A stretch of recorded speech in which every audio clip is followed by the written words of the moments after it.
We're going to get started here with some Persona 4 Arena. This program is brought to you by the following sponsors. Ugh. And do,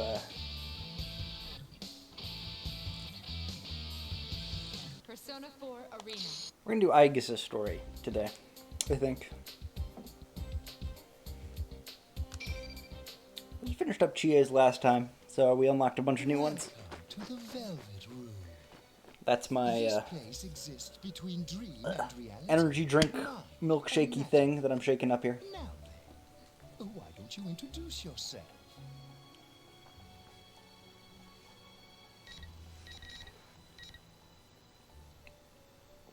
I'm not good at Aigis. I'm only really good with Chie, in my opinion. The persona you have acquired. It is a side of you that shows itself Please very leave well. it to me.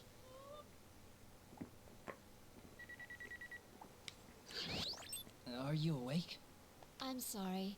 I had turned off my consciousness to test the new equipment installed on me. Yes, that's why we use the emergency channel. We've been asked to go into action. I'm not good at Teddy. Has something happened? Who sent the request? We'll brief you on the details in transit. Also, regulations say that the member with the lowest serial number is in command. Currently, that's you. Adachi, what are you doing talking to Aigis? I'm in command? Are you sure about this? After all, I'm You're well suited for it, in my opinion. understood. I'm so excited for Ultimix. Is there...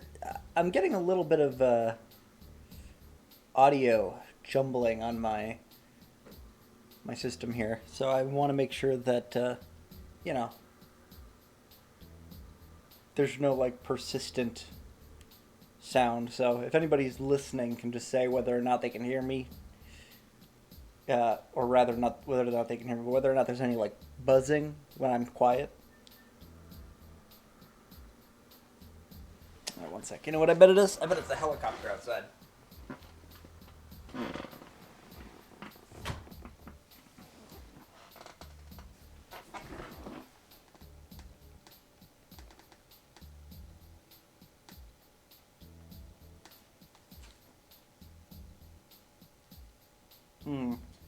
Don't know what that is. Oh, well. Let's go. Oh, God. Now I gotta do my best Aigis voice, which is not good. So, here we go. Give me a sec if I don't get it right away. I'm gonna take some chances on this one. May 1st, 2012, 9:30. Men equipped with assault suits and tactical vests line the concrete ground. Their urban camouflage and unmoving poses give them the appearance of an orderly line of rocks. 30 minutes have already passed since a special assault team took up their positions near the passenger plane stopped on the landing strip. Their captain glares at the passenger plane before he slowly turns around and looks at each of his men. Every last one wears ski masks and thick tactical visors to mask their identities, but he knows them nonetheless. Tell me about the situation and make it quick. We don't have much time. I'm glad that this guy gets he gets a pop-up, you know? A bust-up, that's what they're called. You know, he's important enough that he needs one. One of the team steps forward next to him. The touchscreen tablet in his right hand has a summary of the case on it. On May 1st, 2012, around 1900 hours, a wide-body passenger aircraft headed for Kagoshima sent out a 750 squawk code during passenger boarding. Following the signal, the captain reported to the control tower that their aircraft had been hijacked. Since the uprising occurred during passenger boarding, only half of the passengers, 168 exactly, had boarded. The 10 crew members, bringing it to a total of 178 hostages thought to be on board.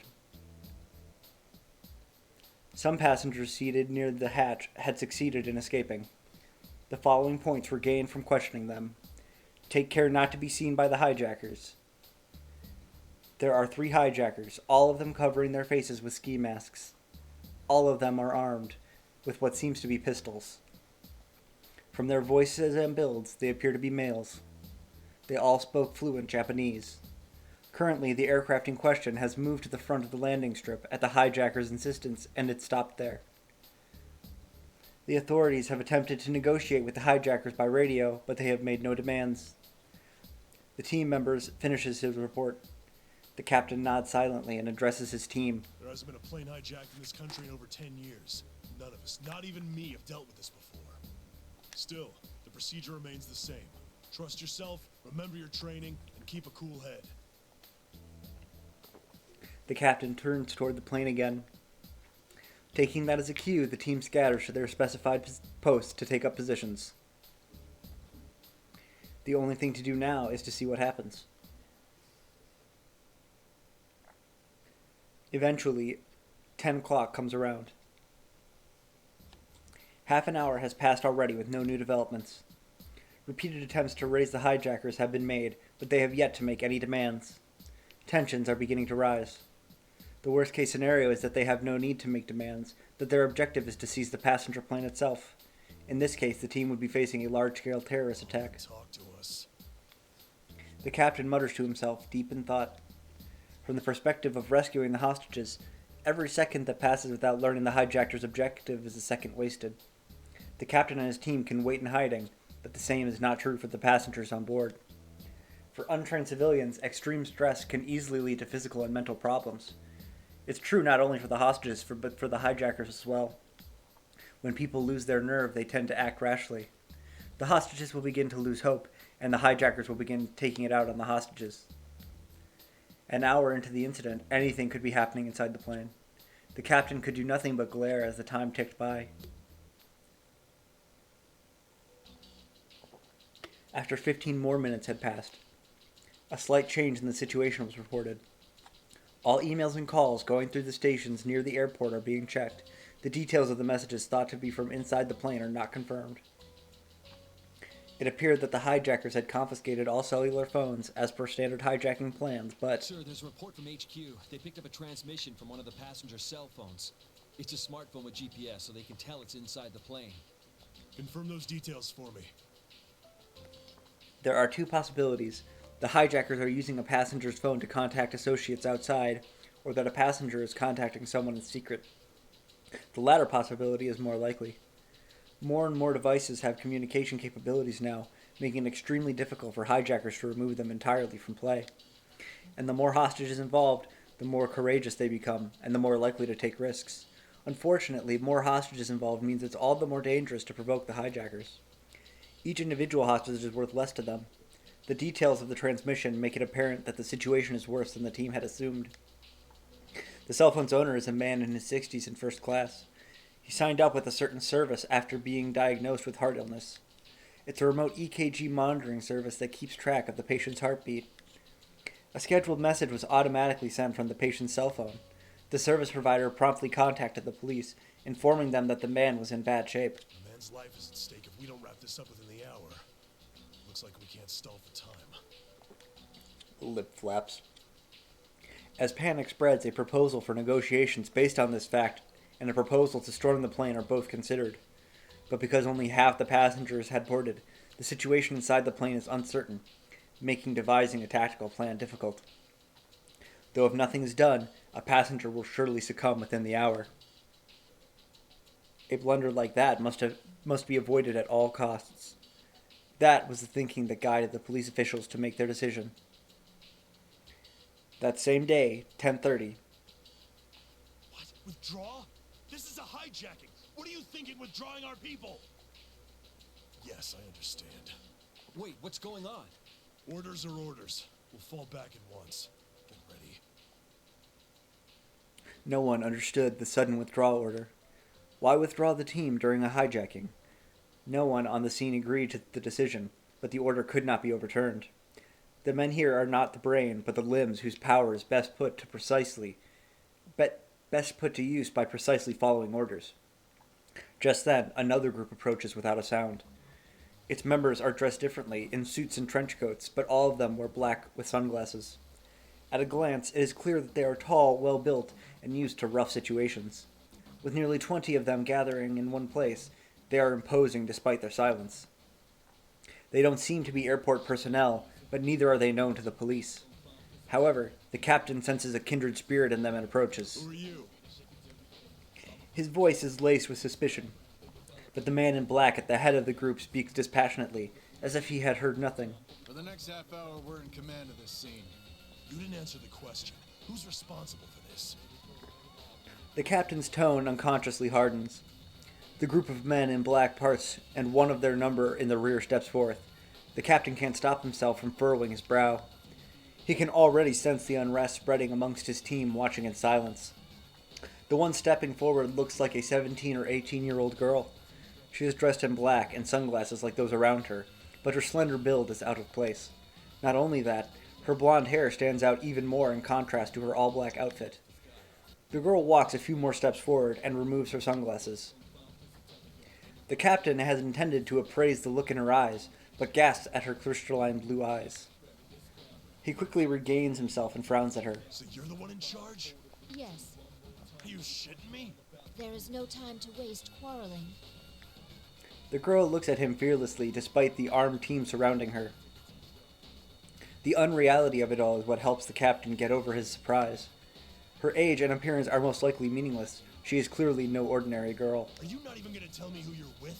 I cannot. So you expect me to hand over control of the scene to you without even telling me who the hell you are? I believe orders to withdraw have already been issued. Her calm, sweet voice only irritates him. The captain closes the distance with the girl, and while he stops short of grabbing her suit, he glares into those eyes from only inches away. I don't know what kind of juice you have with the brass, but are you ready to be responsible for the deaths of those passengers? Your protests are doing nothing to relieve the danger. Rescuing them as soon as possible is my, or rather, our duty. The girl is completely unruffled as she speaks. It's like she's a machine or something, the captain thinks, more dumbfounded than angry. Have faith in us. We too wish to save them. For the first time, something like determination flickers within those crystalline eyes. After looking into them, the captain finds something akin to resolve and confidence in them. He steps back. Raising his right hand to his chest, he shows the girl his watch. But you got exactly 30 minutes and not a second more. Understood. After the girl nods, she gives instructions to prepare a stair car to the group she is leading. The captain's fist tightens nervously. Since there are few uses for a stair car, quietly moving it in place may make the hijackers think that a strike team is getting ready to storm the plane. But there is no hesitation in the girl's actions. Well then, move in as naturally as possible while staying in their blind spots. Eventually, a roofless stair car advances slowly toward the passenger Closest plane. we can get without them noticing will be about 10 meters from the plane. That will be more than enough. I don't know if that works out. Wouldn't it be more obvious the further away you are? More than enough. What's the point of half-assing it like that? The captain's annoyance begins to turn to curiosity. If she is replacing the SAT team, then she must have a plan beyond the simple brute force, but Now, let's begin. the stair car stops. The girl gets out of the driver's seat. She walks slightly behind the vehicle, turns toward the passenger plane, and sits with one knee up. What's she doing? The captain brings a pair of binoculars to see her behavior more closely. At first, he assumes she is going to use the stair car's movement as a decoy and send her team in from a different direction. Like humans, most vehicles have significant blind spots above and underneath. Yet that doesn't seem to be her plan. Does she plan to make her move while using the stair car as shelter? Is she possibly going to snipe them? The captain discards the possibility. It would be foolish to set up a sniper perch at a lower angle of elevation, where the girl is now. While the captain mulls over the question, the girl makes an unexpected move. She appears to lower her stance slightly one moment, and in the next, she is no longer in sight. By the time the captain grasps that she is running, she has already reached the top of the stair car. Her slender body launches like a cannonball from the top of the stairs. What? She jumped? Even the SAT members voice their surprise. The girl's leap arcs over a distance of over 10 meters. It's clearly beyond the abilities of a human being. Coming in the middle of a hijacking, the scene seems even more surreal. The girl lands on top of the aircraft and stands as if nothing unusual had happened. She looks at the aircraft beneath her and slowly turns her head to scan it from back to front. It reminds the captain of the movement of a security camera. He knows it should be impossible, but he wonders if she can see through the plane's ceiling. Eventually, the girl seems convinced of something and begins walking. She reaches the boarding hatch at the front. When she reached the boarding hatch at the front, she moved her right hand to her back. The captain notices that a special knife, coated gray from blade to hilt, is in her hand. With that knife. The girl suddenly lowers her stance and slides down the slide of the aircraft.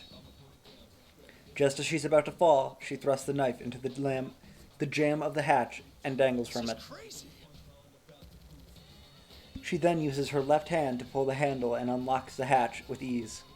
Once the thick, airtight door juts out from the aircraft, the girl nimbly jumps into the plane. The captain is shocked by her dauntless methods. He begins to wonder if she intends to defuse the situation on her own. The captain lowers the binoculars and faces the reality before him with his own eyes. Who in the world is she? The doubts he had dismissed rise within him again.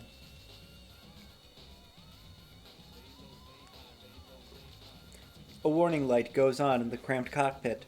Two people there notice it at once. One of them is the captain, sitting at the pilot's seat.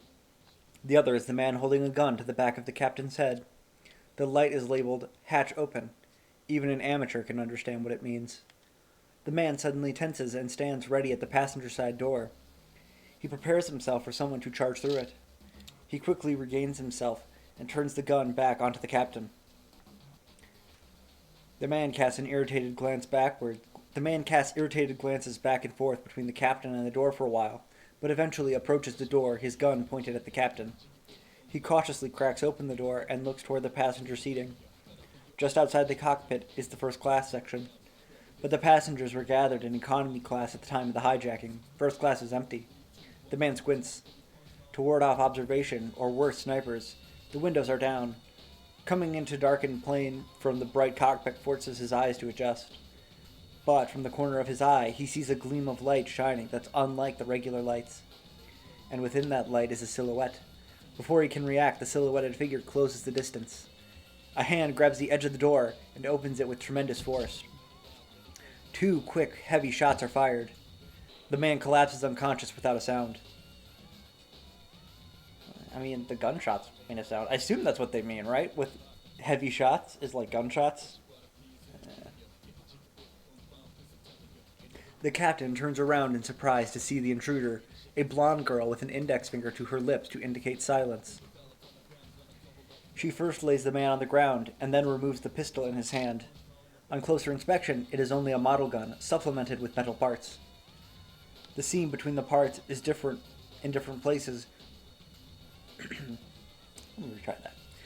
The seam between the parts is in different places compared to a real gun. If taken apart, the disassembled pieces would look nothing like a real pistol. The girl then takes handcuffs from a small pouch on her waistband and fastens the man's arms to his seat leg near the window. Even if he wakes up, he will be unable to stand. Though the captain still looks as if he wishes to say something, the girl's eyes meet his and insist on silence as she leaves. The curtain dividing first class and economy class is closed. The girl hides herself behind it and peeks through. There's a man in each of the aisles on the left and right. Neither seems to have noticed her. The passengers and cabin crew are crammed into seats in the back. Everyone's placement matches the readings from her heat sensors she picked up from above the plane. Both remaining hijackers are closer to first class. The man closest to her is only a few steps away. She judges that he can easily be disabled before reaching if she moves quickly. For reacting, not reaching, my bad. They both carry pistols, but they are the same type as the downed hijacker. From what she can see, these two are mere model guns. The girl swiftly pushes aside the curtain and grabs the closer man's right wrist. The hijacker, caught off guard by the sudden appearance of such a slender girl, stops moving for a moment. In that moment, he surrenders any chance of victory he may have had. With a painful cry, he drops the pistol to the ground. The girl uses her grip on his right hand to put him on the ground, then smoothly pulls out another pair of handcuffs and locks his arm to a passenger seat. The man thrashes about, but despite his struggle, he is no better than a worm writhing on the ground. The last hijacker finally recovers from his shock and aims his gun. The girl pulls a button from the other man's sleeve and flicks it towards her opponent's face. The button travels at immense speed, though it was only fired from her fingers. The man tries to shield his face, but he is too late, and groans in pain when the projectile impacts his forehead. The girl does not let the opportunity pass. She easily jumps over the 3-seat wide center block of seats with one arm and grabs the man's right hand. There, she repeats the same procedure she used before. Their weapons are immediately seized while they are restrained on the floor. The passengers are now only grasping what's happening before their eyes. A murmuring chorus rises. Do not be alarmed. I have come to rescue you. Your safety has not been secured yet, so please stay calm and remain in your seats. The passengers erupt in a cheer. There is sporadic applause as well. Oh, they're Americans. But there is a slightly hysterical tinge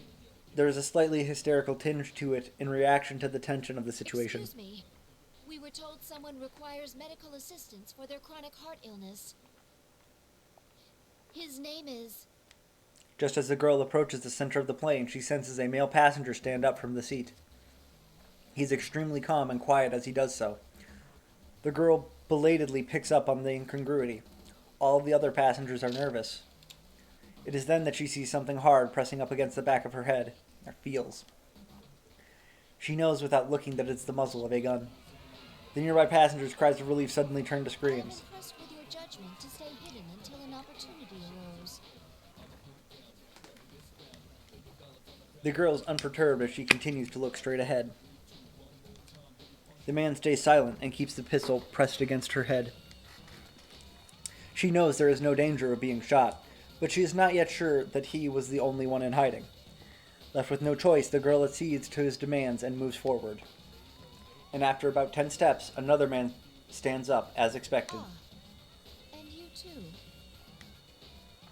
The man doesn't answer. He slowly approaches from the front. The girl is now sandwiched from the front and back. At that moment, footsteps sound from beyond the curtain leading into first class. The two culprits both react at once, but it is too late. Over 10 men in black rush in at once from beyond the curtain. While the girl had drawn the hijacker's attention with the scuffle, the stair car had closed in. First, they pinned down the man standing in front. The narrow passage gives the man behind her a short reprieve, but it doesn't last long. The moment he lowers the hand, gripping the pistol in order to escape, the girl grabs his wrist. So focused was he on the men who burst onto the scene, that he forgot about the threat the girl posed. He is immediately tripped and restrained once he falls on his back. The girl stands up and looks around. If there were any more hijackers inside the plane, this would be their last chance to make a stand. But no one rises from their seat. She glances towards the men in black, and they nod in acknowledgement. It seems the crisis has been averted. The girl carefully keeps her thoughts from appearing on her face and gives an inner sigh of relief. Soon afterward, the sweeper team gives a report confirming that the aircraft is secure. The girl works with the cabin crew to arrange transport for the man with the heart illness before she steps out for a moment. She turns on the blue indicator light on the stair car and waves it in circles toward the SAT's position. It is the signal that the crisis is over. She's done already? On receiving the sign, the SAT captain on standby starts talking amongst themselves. SAT team, not captain. It hasn't even been 5 minutes. There should have been at least 3 hijackers. You know what they remind me of is those guys. Like Men in Black or something. Captain, who Those are guys. those people? Is that one even human? The captain sighs with reluctance. This is just a rumor. But I've heard that the higher-ups formed an unofficial security group in conjunction with a certain corporation. It's supposedly for cases that are a little strange. I hear they have some official standing with the police, too. Though it's all some private enterprise, so technically, there's no authority involved at all. What? But this is Japan we're talking about. This is Japan we're talking about. Search and destroy unit that answers to no department keeps no records. I've heard them called shadow operatives. He turns on his own blue light as a sign of understanding and waves it left and right. The response light comes up from ahead. The girl then sees the captain spreading his arms in a shrug and smiles for the first time. She feels slightly bad for them. Her team may have shamed them, though they had done nothing wrong. I should apologize to them later. But then, in the corner of the girl's eye near the entrance of the luggage carts at the corner of the building, a figure catches her attention. A girl? A ghost! Oh, it's a ghost! The girl seems to be about her age and is wearing a plain cape-like dress. The girl on the aircraft feels oddly uneasy at seeing the figure.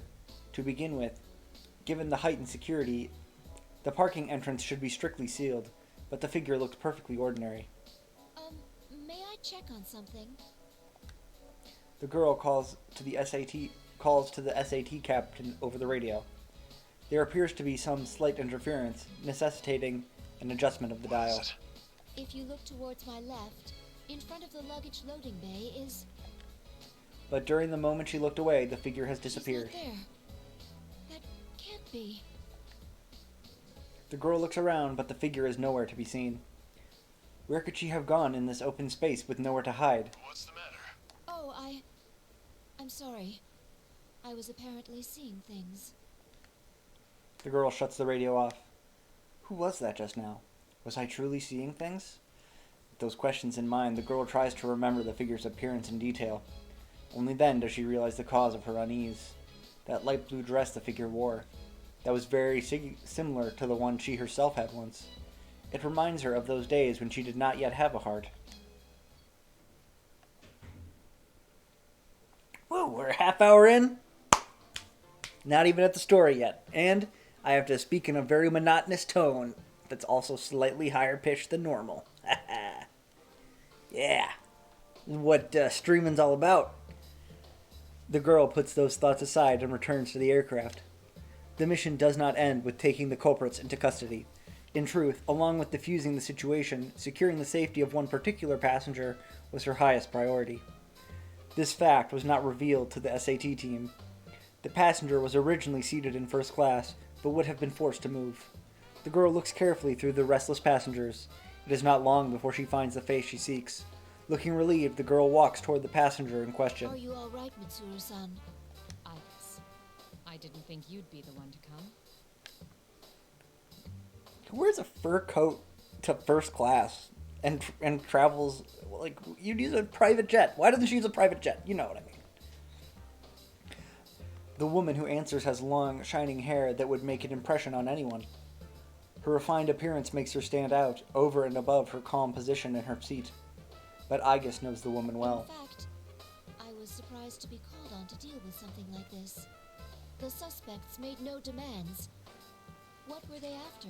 At first, I thought I was summoned because you were their target, Mitsuru-san. The higher-ups must have thought the same thing and panicked. Especially considering there's cargo on that plane they wouldn't want made public. Wait a second, that cargo... Is something wrong? This hijack seems strange now that I think about it. They made their move before takeoff, which is odd timing. And they forced the boarding announcement to be stopped. I thought maybe it was their way of trying to pull it off with a small team.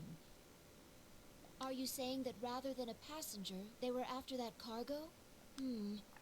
It's true that no one would consider the unloaded luggage during a hijacking.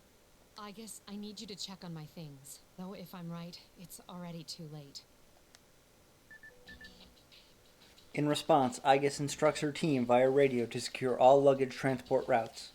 Moreover, she requests a search to ensure that no cargo has been taken. Even if you're right, why would they be interested in your belongings? My usual cargo wouldn't be worth hijacking a plane over. But I was carrying something sensitive this time. Normally, if they wanted it, they'd have to bypass a Kirijo facility's security or attack the vehicle transporting it.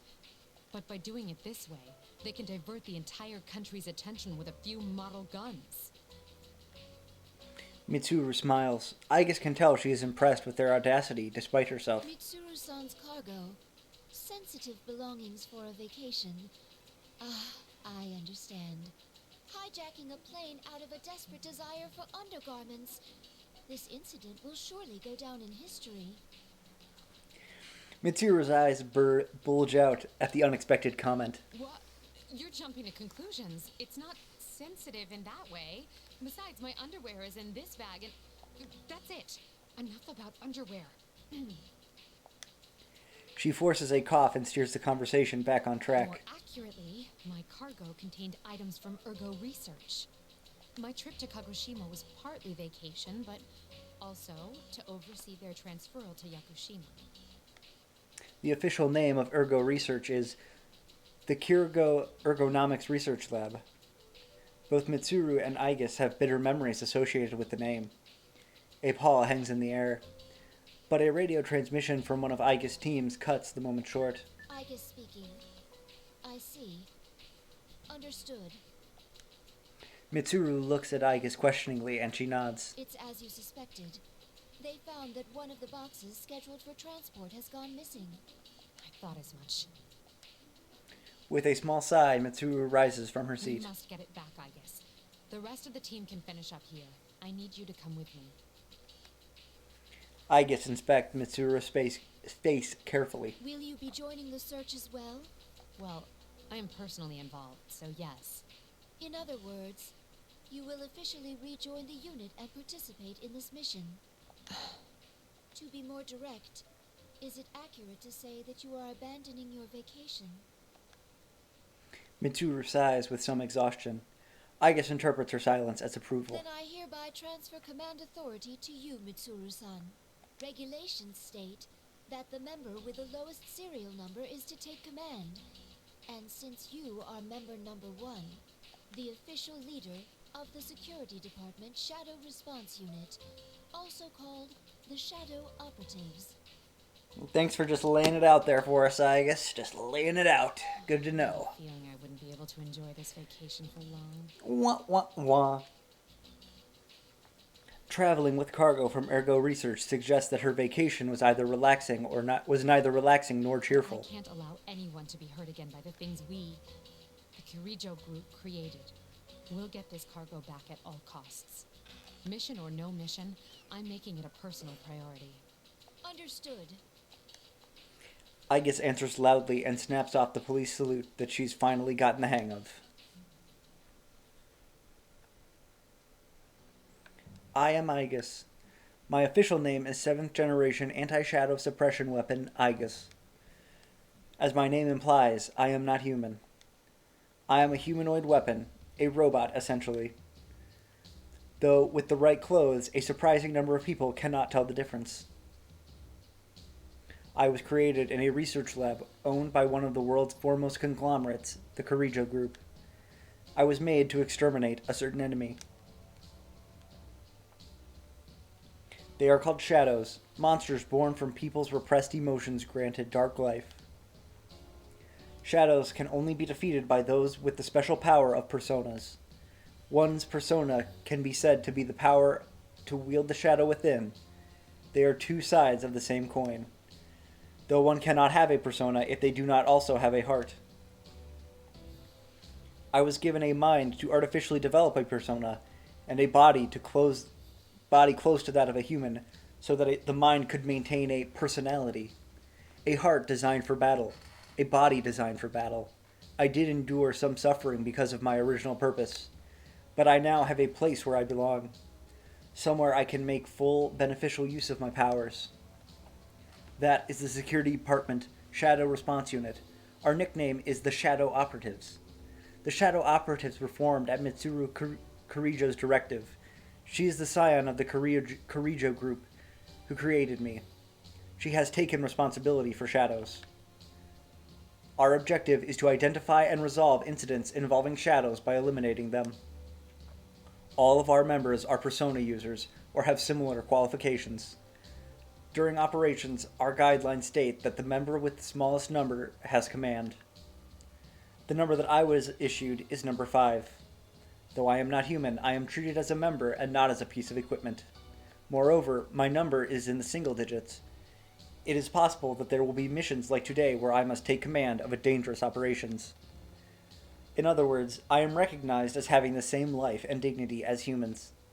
Because Mitsuru-san and the others have such trust in me, I want to repay that trust with results.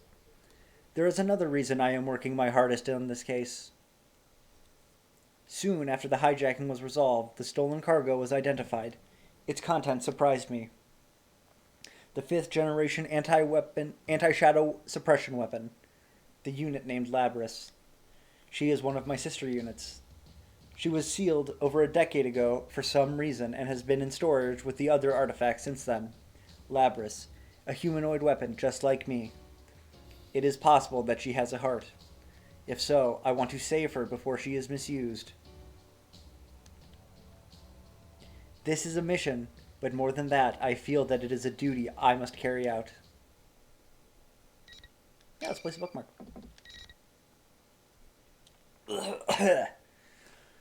Oh, God.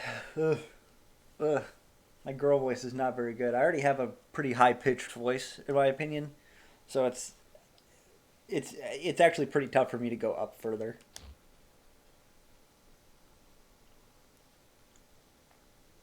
Oh, that's the map of Inaba. It's a good detail.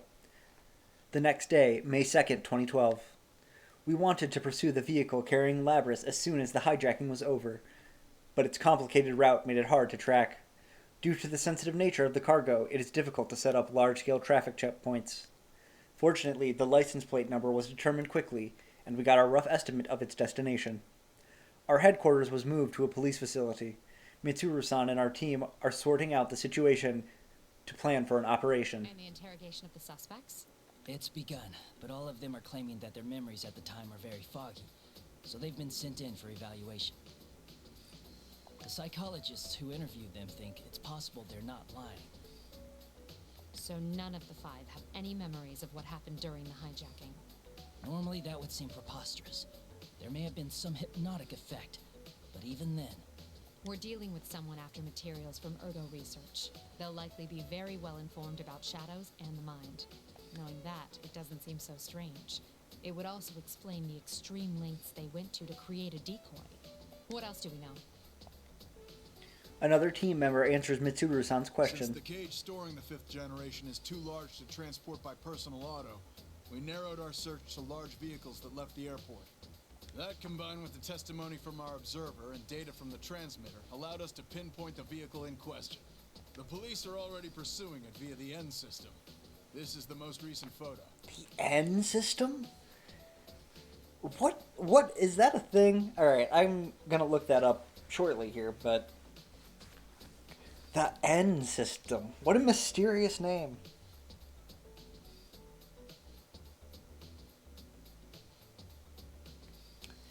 He hands the tablet to Mitsuru-san. The Inaba area. Wasn't this the place where... Yes, our routine investigation last year rated the potential shadow activity in the area at level 4. Oh yeah, it is. It's a security system in Japan.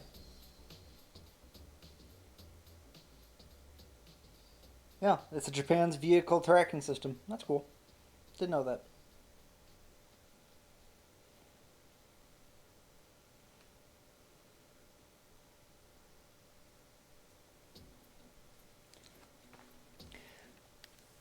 It seems that the culprit in this case definitely had prior knowledge of shadows after all.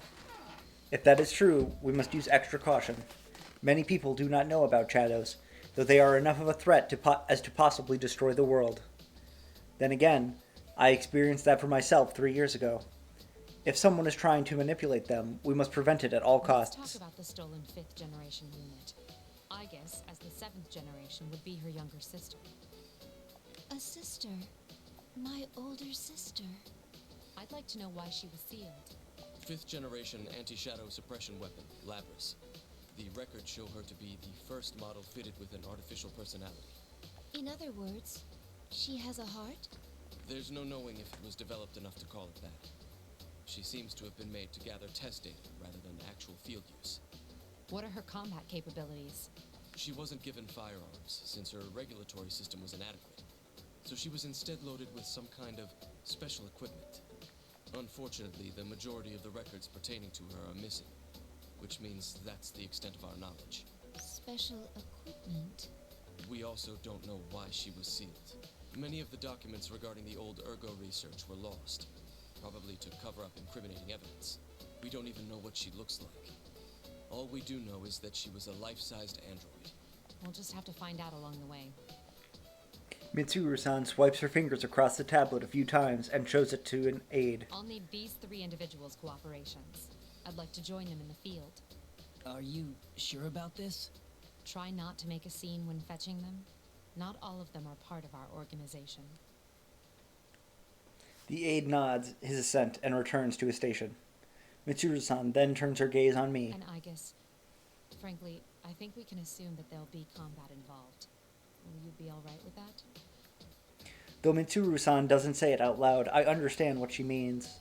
Our highest priority in this operation is to stop the culprit and mitigate any associated danger, not to rescue Labris. Of course, we will strive to accomplish both, but in the worst-case scenario, we must consider the option of destroying Labris. Destroying a sister unit. It will be a painful experience if she too has a heart. I thank you for your concern, but I'll be fine. I will do my duty. Mitsuru-san says nothing more and silently nods. Well then, once we can confirm our target is headed to Inaba, we'll depart at once. I really hope they do make a Persona 5 fighting game. I think it'd be super dope. I want to see it. It's only set. Persona 5 is only set, like, what, in 2016? I think? 2020, maybe? So yeah, they could do it. Like, you know, all the characters aren't old and died. May 3rd, 2012. As we get ready to depart for Inaba, Mitsuru-san and I go over last-minute details inside the police station. Mitsuru-san is absorbed with issuing instructions over the cell phone she is holding. Pessimism seeps into my heart as I wait. I begin muttering to myself. Will we be able to find Labris? My sister? Mitsuru-san's surprised voice makes me realize how unlike me these doubts are. Will we be able to save her? Isn't that what you really want to ask? Don't worry. As I mentioned to Akihiko, fighting Labris is not our priority. The reason I formed this shadow operative team is to save lives. We will find her, whatever it takes, and bring her back. We can do this. Yes. I'm sorry to be so pessimistic. Those feelings you have for Labris, you should tell her when you see her. I will. Friends bound by trust are irreplaceable indeed. I hope that Labris will become one as well. Eventually, the preparations are made, and our limousine departs on its journey to Inaba. That evening, we are in Inaba now and traveling down a midtown street. Though it is called Midtown, it is very different from an urban environment. It is a quiet, rustic road. The vehicle we are targeting is easily discovered. The transmitter that was attached to it when it left from the airport is, luckily for us, still active. But the vehicle has been abandoned and the cargo is gone as well. To trace it further, we must learn why the culprit came here. Specifically, we need to know the details of what happened here last year. Though this was already assumed, so we have a plan. Mitsuru-san orders the driver to park nearby. However, this poses an unexpected problem. Our vehicle is a long, black, 8-door limousine. It stands out badly in this countryside town, no matter where it's parked. Mitsuru-san, our activities are supposed to be undercover, correct? Yes. For undercover missions, it will be necessary to keep all personnel and vehicles from being noticed. Right. Mitsuru-san, may I say something that I've been meaning to say for a while now? No. Understood. All I told them was to give us a car with enough space. That's funny. That's a good one. Wherever we go, people peer into the windows out of curiosity. We avoid the public eye as much as possible, and finally park in what looks like a site for vehicle disposal on the outskirts of town. Our contact has arrived. I then notice a middle-aged man in a gray suit standing outside the window. I recognize his face. He is one of the 3 collaborators Mitsuru-san contacted before our departure. I scoot over to the door and open the window. Oh my. This was not our designated meeting area, yet he has discovered us. Suddenly, something not unlike astonishment or discouragement appears on his face. Want to know how I did it? A cough interrupts We us. appreciate your cooperation, Detective Kurosawa. Mitsuru-san gets out of the vehicle and slightly bows. 3 years ago, when we were still fighting shadows in secret, Detective Kurosawa worked as a police officer at a nearby police box. He believed that our intentions were good, and he supplied us with certain conveniences under the table. His job made this risky, but he always acted on behalf of what he believed to be just. He said this many times while supporting us in secret. He is a strong man who always acts on his beliefs. But now our organization has official government sanction. He can now cooperate with us without it being considered a rebellious act.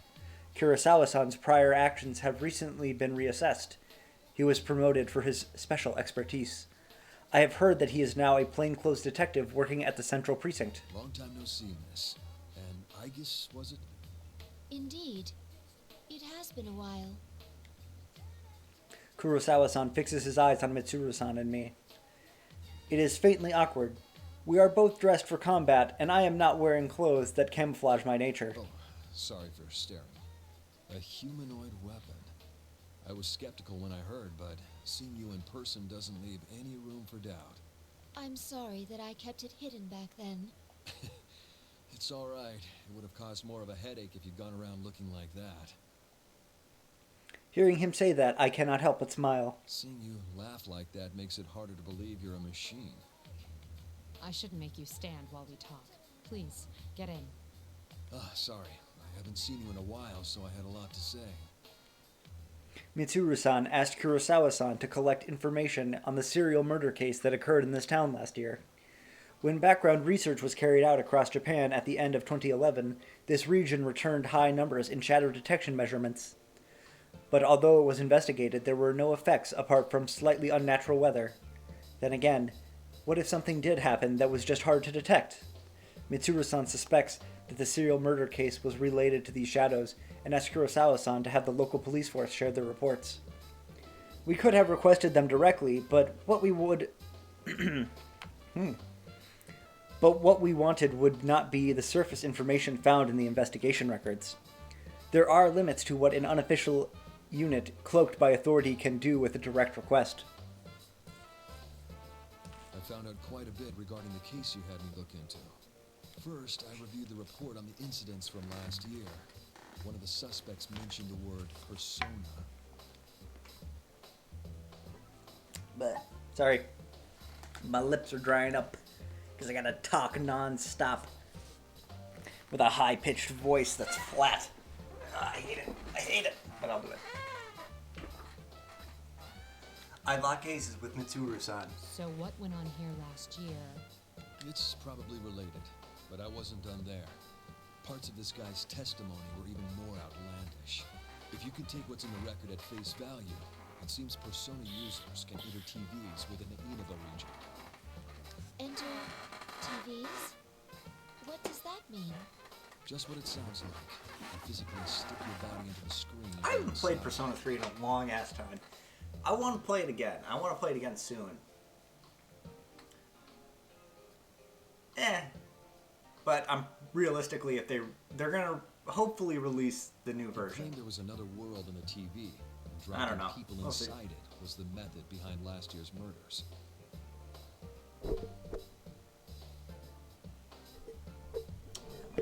One sec. Hold on a sec, guys. I'm gonna fix up my microphone here because it's.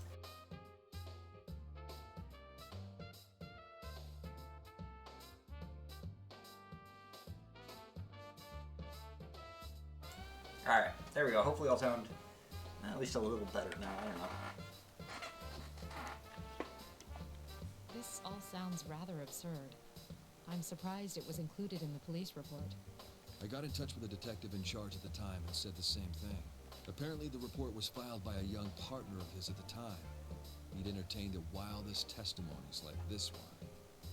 He sounds like quite the oddball. If this was what really went on, the police would have had no chance cracking it. Oh, Aigis.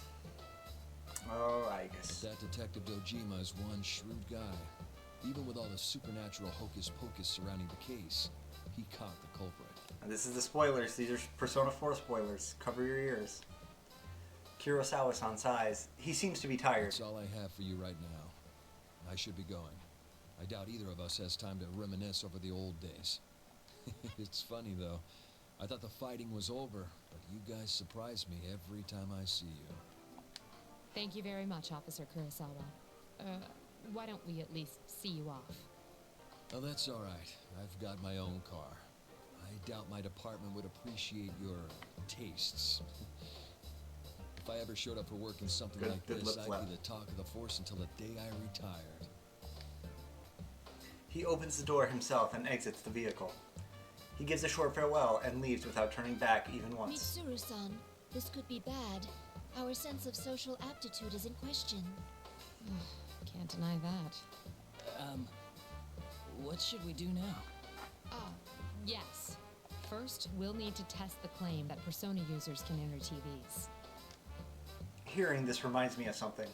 Looking around the area again, although I had called it a vehicle disposal site, there are also household electronics, such as refrigerators, discarded here.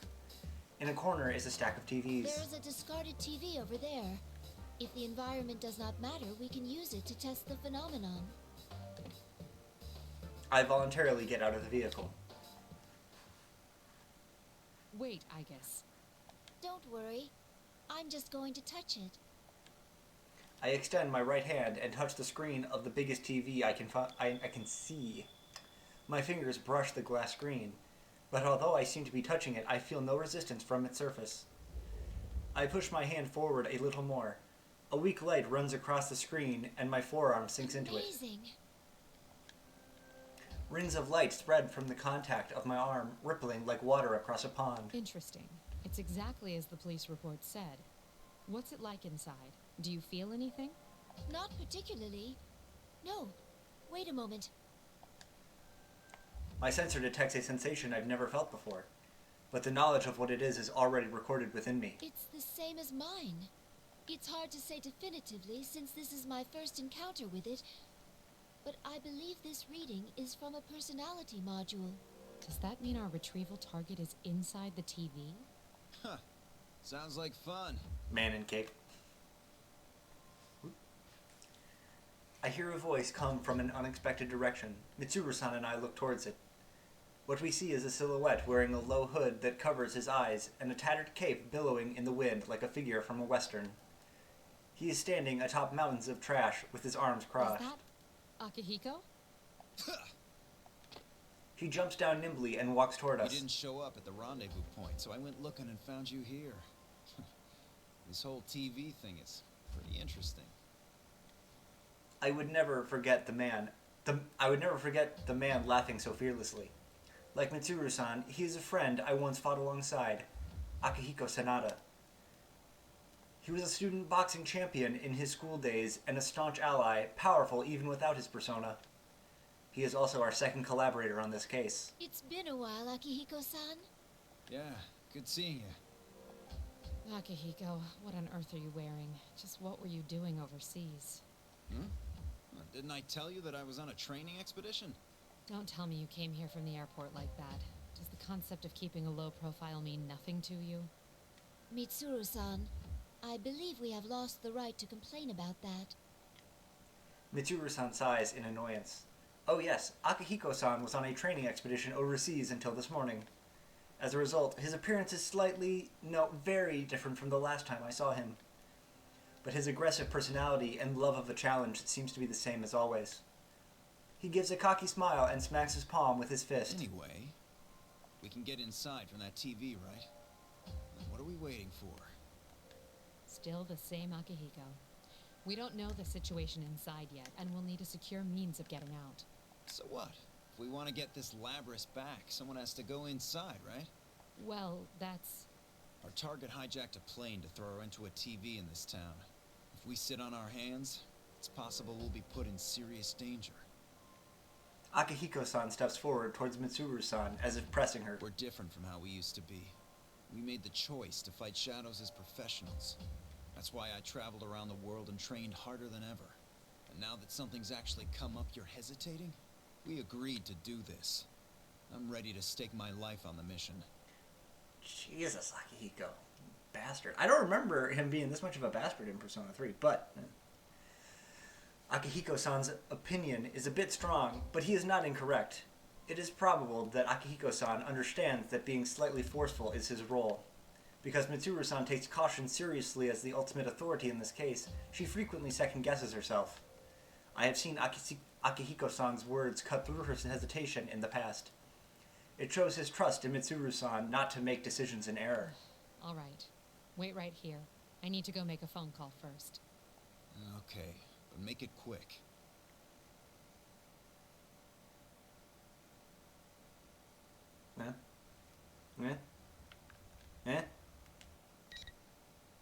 I think there was supposed to be a cutscene, but it didn't load. On my totally legitimate hardware, guys. It's legitimate. It's legitimate. Please don't tell Sega. But I think it's just them falling into the TV. I am surrounded by a white light that strains most of my sensors to their limits. A portion of my sensors indicate that I am currently in a state of similar to freefall. I can't tell up from down, from left and right. This continues for a while. Eventually, my functions slowly recover. I find myself inside an unknown room, sitting with one knee up. I quickly stand and check my surroundings. Is this the music room of a school? I can see a music stand, a grand piano, a blackboard, and portraits.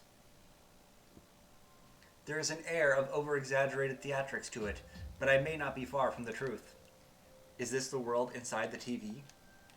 After the surreality of entering a TV screen, this comes as quite a surprise. No sign of Mitsuru-san or Akihiko-san. Did they land elsewhere? So much noise. I can't contact anyone like this.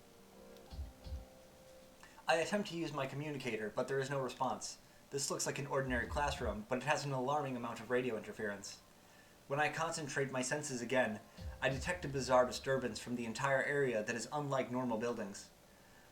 This may be another world after all. In any case, I must join up with Mitsuru-san and Akihiko-san. But just as I begin to make plans to do so, the monitor hanging from the ceiling switches on. What appears on it is... how to describe it? A bizarre figure that looks like a living costume. I spy an unknown yet bewitching babe. How unexpected! Unexpected!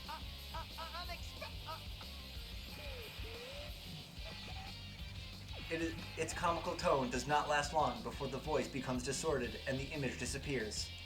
It reminded me of a malfunctioning machine. I stare at the monitor. I have a hunch that it will return soon. Just as I thought, the costume reappears. But its behavior is very different now. Case 04, unintended intruder. Entering elimination process. Its mechanical-sounding voice is completely different from the joking tone it had before. And that phrase, elimination process, it seems that a battle will be starting. I release the safeties from the weapons built into my body. That's when a large noise comes from behind me. A young man in a school uniform comes rolling in with a yell. A human? Ow! Jeez, decided to open right then. This makes no damn sense. Oh, Kanji, you're the best. I thought that I was ready for any eventuality, but I had not expected so suddenly to encounter a human. Are you all right? You seem to be unharmed. The young man looks back at me, a steely gaze, while fixing his bleached hair with his fingers. His behavior does not seem to be that of one who came in pursuit of me. What? Never seen you before. I'm sorry, I haven't introduced myself. My name is Aigis. Only then do I remember that my appearance would seem very peculiar to his casual observer. I'm a transfer student. I have blue eyes, blonde hair, Gatling cannon. Huh? I'm sorry, forget what I said. In the past, that prepared explanation for students has been effective, but no longer. Okay. Anyways, I'm Kanji Tatsumi. This mean you're my next opponent? Opponent? What do you mean? What do I mean? I'm talking about a scrap! You mean a fight? But we have only met Tatsumi-san. Actually, where are we? Enough blabbering, you machine! With a yell, he slams the folding chair in his hand to the ground. A cold, dull, metallic sound echoes and eliminates any possibility for talking this over. It's a fake girl like you doing calling me by my name! I go quiet. A fake girl. I understand how I might elicit such a reaction, but there is pain in my chest. I cannot help but smile at how instinctively I reacted that way. It seems I have become more human-like than I knew. Worried I might have to go up against my senpai, but I ain't gonna hold back against a robot like you. Racist. Racist, Kanji. Thinking with a calm mind, I notice a small incongruity in his attitude. When he first saw me, he seemed unsure and claimed that he had not seen me before. Yet, though he knows now that I am a machine, he doesn't seem particularly surprised. Aren't those two things contradictory? I focus my senses once more and enhance the gain on my sensors. I detect a faint interference. Because it had appeared uniformly across all my sensors, I hadn't been aware of it. What is this? Do anything, I'll make the first move. Take Mikazuchi! A persona? Light flickers intermittently. Could that be electricity? A thick, barrel-like arm charged with voltage approaches from above. I jump back and narrowly escape a crushing blow. Nice dodge. Looks like you got at least a little bit of fight in you. The persona user, I was careless. I should have expected that possibility since I encountered him inside the TV. I do not know the procedure for attacking a human, but if he's a persona user, I must defend myself with the usual armaments. There is no avoiding this fight. I cannot fall here. Yeah, let's bookmark. Let's do it. All right, now we're getting the fights. Finally, it only took an hour, guys. It only took an hour, but we're finally there.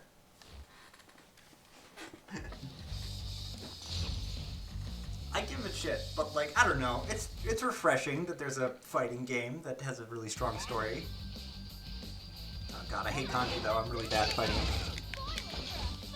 And I'm really bad at fighting him with Aigis.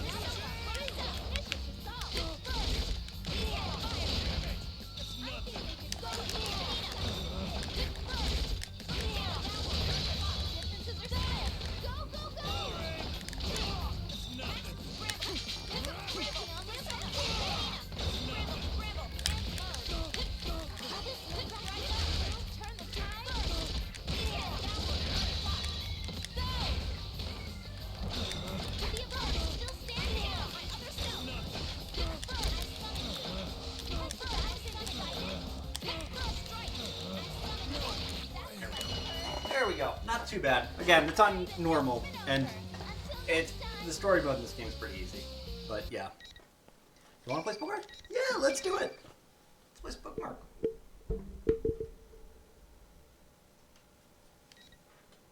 Oh, there it is. Saved. I'm good. Are you all right, Tatsumi-san? I help Tatsumi-san up off the ground and call to him. After repeating myself several times, I hear a groan. No! Damn it! Ow! Oh, whoa! Hands off! I'm sorry. If you can't stand, then I'll carry you. I pick up Tatsumi-san, who is still lying down with both arms. Whoa! Damn! You're a hell of a lot stronger than you look. Whoa, whoa, whoa, whoa! How come you're carrying me like this? Like a bride or something? This is the spousal method of carrying. No, it ain't. It's the bridal... Oh, wait a sec. Are they pretty much the same thing? Tatsumi-san, you seem completely fine. That's what I've been saying! And stop with the Tatsumi-san crap. Making my skin crawl. Just call me Kanji. You don't object to being called that? I'm an artificial person, after all. Huh? Who cares? If I say it's fine, then it's fine. Will you put me down already? When I put Kanji-san down as requested, he turns his back and repeatedly scratches his head. I feel as if his demeanor has changed compared to how it was before the fight. His loud voice and rough words are the same, but the sense that he will not listen to a word I say is gone. I feel that I can make myself understood now. Well then, Kanji-san, allow me to ask again. Where are we? And what did you mean by opponent? Huh? You're not an enemy that Ted set up for me? Ted. Are you referring to the bear who appeared on the monitor? That's the fighting tournament. Only the winners get to keep going. I lost this time. But oh well. I wouldn't make it in the big leagues. That sounds like something Akihiko-san would say. Huh? Sorry, I was just talking to myself. Gotta say, you pack one hell of a punch. Got me real good. Punch? But I didn't throw any punches. Listen though, the rest of this tournament ain't gonna be so easy. My senpai are waiting up ahead. There are more people here. Could you estimate how many? Kanji-san smiles dauntlessly and gives me a thumbs up. I don't really understand why, but I give him a thumbs up as well. Good job. Then Kanji-san kneels over. This is a really good interaction. That's good. Unexpected, but good. I rush in to catch him. When I look into his face, it is still smirking, but he has passed out. It seems he was fighting through his fatigue for the sake of his pride. He doesn't seem injured, so I carefully set him back down on the floor. Suddenly, that costume, Kanji-san called it Teddy, appears again on the monitor. Intruders are persona users. Due to difficulties in elimination, they will be acknowledged as valid targets. It's using that mechanical tone of voice again. The intruders must be me and the others. Since I won't be easy to eliminate, it appears that he's changing tactics. But what could he mean by valid targets? The monitor screen turns off once again. Just like before, it flickers back on after a few seconds. It is the same face as before, but a completely different attitude. Woohoo! What a fox! To join in on our fun? I'm A-okay with that if you're up for a little fighting. I'll wait for you in the next arena up ahead. This is more how he sounded at the beginning. He's gone back to normal, or at least recovered from the abnormality. Silly me. If you're cutting in, you don't know who I am. I am General Teddy. Remember that name well. General Teddy. Apparently, he really is a teddy bear. He doesn't... Oh, one sec, sorry. He doesn't seem like one, but a number of things he said caught my attention. Joining in on our fun and arena. These are in line with the tournament Kanji-san mentioned. Is this tournament being held here? But the monitor is silent once again and does not return. I do not think I will make any progress if I remain here. I poke my head through the door where Kanji-san appeared to check my surroundings. What looks like a school hallway leads straight ahead. There appears to be no danger nearby. I manage to hoist Kanji-san's body over my shoulder and try to leave the room. What? But something gets stuck and prevents me from proceeding. I stop and check, but I cannot see any obstructions. Both of the sliding doors fell off when Kanji-san came in, and the way is completely open. It should be wide enough for me to pass through easily, even with a person over my shoulder. Yet I cannot proceed. Something is getting stuck. I slow my walking speed to check and see what part of me is getting caught. That is how I discover something surprising. Nothing is blocking the way, yet only Kanji-san's body cannot pass through the door. It seems there is an invisible wall, one that is selective and prevents only Kanji-san's passage between the room and the hallway. Something Kanji-san said comes back to me. Only the winners get to keep going. Is this what he meant? I increase the sensitivity of my various sensors, but cannot detect any wall here. I have no way of destroying what I cannot touch, which means I have no choice but to leave Kanji-san here. Oh well. I will come back for you later. Please stay safe until then. Once he comes around, he is still a persona user. It's not as if I am leaving someone behind who can't fend for themselves. I reluctantly convince myself to move on.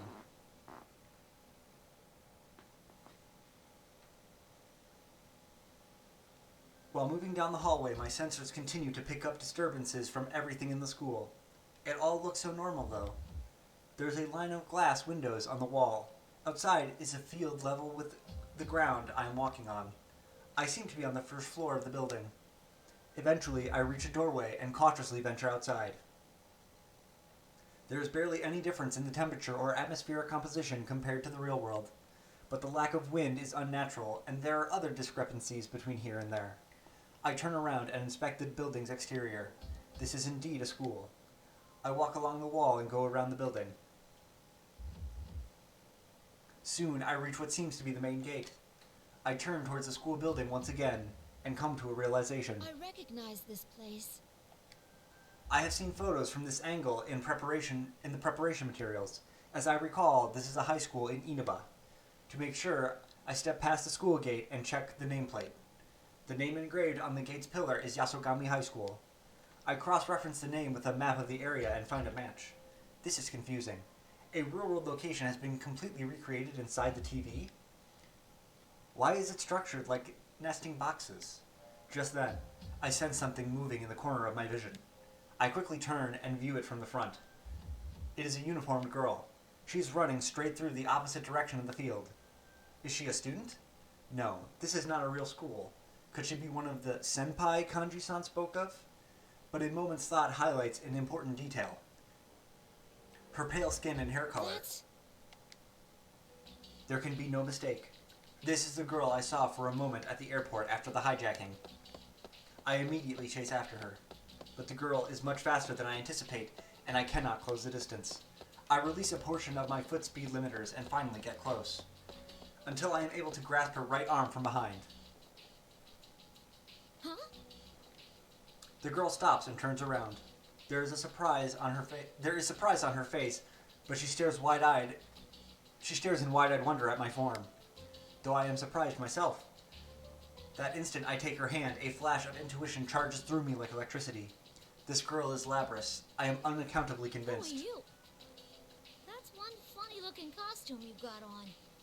Oh, well, Oh, of course. You're mixed up in this racket too, aren't you?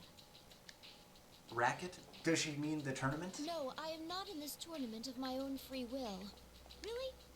Then you mind letting me go? I'm the student council president. I can't be letting people run wild at this school. Student council president? Didn't I tell you to let me go? Are you trying to get in the way? The girl looks at me with an irritated expression. How strange. She speaks as if she really is leading an ordinary life here at school. If she was aware that she was inside a TV, would she say such things to me? If you happen to know, could you please tell me what sort of place this is? Huh? It's the first floor of the classroom building. Can't you tell? Huh? Is it possible that you don't recall entering a TV? A TV?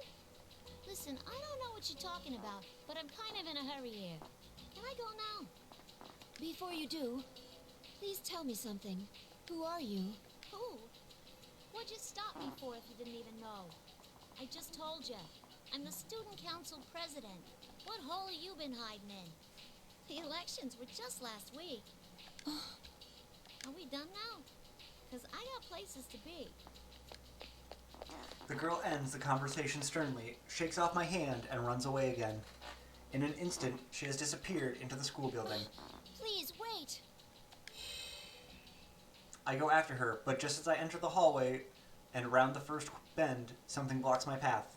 But I can't see what it is at all. I can't see it, yet when I reach out my hand, I can feel it. I know what this is. That wall again! The invisible wall that prevented Kanji-san's passage. It's most likely the same thing. Once again, I am surprised. I can touch it, yet my sensors detect nothing. And it's much stronger than I had imagined. It repels even gunfire, let alone physical attacks. I attempted various methods to destroy it, but before I can, the girl disappears from view. It seems I am forced to try a different route. I considered the situation once more. Was that girl truly Labris?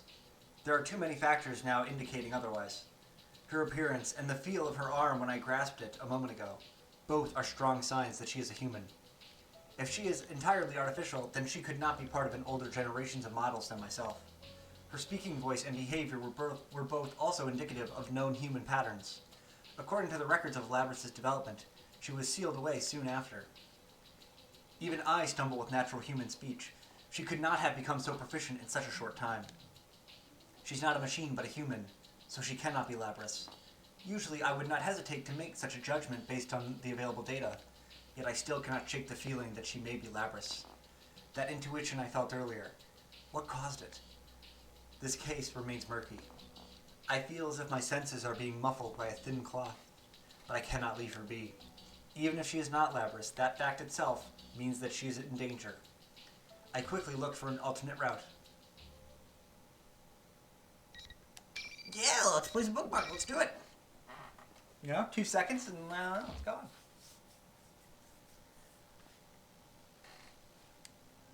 I backtracked the way I came and run outside. Suddenly, I am enveloped in a tidal wave of sound. These are human voices. The cheering comes from an enormous crowd. I turn around and a thick mass of people runs toward me out of nowhere. There are boys and girls in school uniforms. It was clear that everyone is looking at me. This is impossible. How did I fail to detect so many humans? But then I notice it. There is white noise running through all my sensors. It is the same feeling that I had before fighting Kanji-san. What is this? As I stand in thought, the students close in on me. I ask what business they have with me, but the uproar drowns out my voice. I cannot attack them, so I have no choice but to edge backwards. Soon my back is against a wall. I looked around for an escape route. Luckily, there was a door beside me. I hurry inside to find shelter. The room I have entered appears to be spacious. It is dark here, but I believe it is the gymnasium. Here and there, folding chairs and gym equipment are piled in heaps. It looks like the result of some strange ritual. Suddenly, a light shines in the corner. Upon close inspection, I can see a monitor showing something. It is airing some familiar faces. Yeah, it's the intro thing. It's fine. I am not sure what to say about that video. It seems to be modeled after promotional videos for martial arts tournaments. I noticed appearances by Kanji-san and the host, General Teddy. The other people shown must also be participants. It is safe to assume they are all Persona users. As if watching my reaction from somewhere, General Teddy appears on the monitor, replacing the video. Looks like you're officially getting in on the action. Welcome!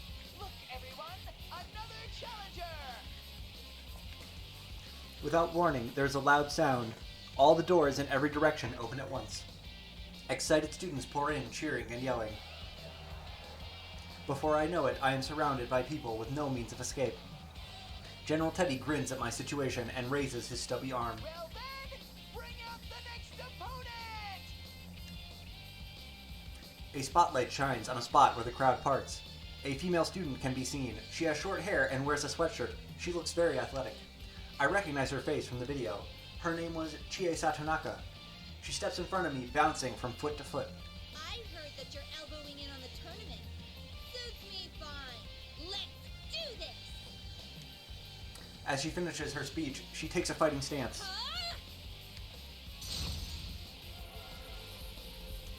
Just then, a gleaming silhouette appears behind her. It is another Persona. Chie-san extends her palm facing up and motions with her fingers, taunting me. Ooh, she's ready and raring to go! Thank you. Thanks for the pun. This is strange. Chie-san's willingness to fight is odd enough, but even stranger are the students in the crowd. Even when seeing a Persona up close, they show no signs of alarm. Come to think of it, how did they get here? I cannot believe that they are all Persona users, but even if they were, would they be so excited over such brutality? While stuck in a mysterious world filled with potential dangers? That does not seem likely. Perhaps my basic assumptions are faulty. Could they, like these buildings, be unreal? I cannot jump to conclusions, but I decide to take the offensive. I turn to the monitor. General Teddy is bouncing up and down gleefully. I will fight on one condition. Which is? Interesting, he answered me. I can hold a conversation with him, which means he can see and hear me. That you immediately release all these students from this school, or rather from this world. If you do that, I will fight as you wish. Tut tut! Are you making demands to me? Before you get too worried about other people, why not worry about yourself? I will not fight unless you guarantee their safety. I glare at General Teddy through the monitor. I didn't want to involve the students, but I have an idea. Sheesh! What a stubborn girl! He snaps his stubby fingers. The room instantly fills with light. That's why it The screen is black, obviously. I ward myself against it by covering my eyes. A few seconds later, the brightness fades to normal. As my eyes adjust, I see that the students have vanished. Is that what you wanted? The general smiles proudly. My guess was correct. If the students were fake, it is easier for him to remove them than to talk to me into fighting. As a result, my sensors detect the moment when the students disappear all at once. The only humans here is Chie-san in front of me. Looking around, it seems that not everything disappeared. The human-like figures remain, as if the shadows of the students were burned into the scenery. There were several about the gymnasium. Their readings are similar to shadows, but they show no signs of hostility. So these are the true forms of those students. They have been unmasked. Honestly, you're in no position to be making demands, you know.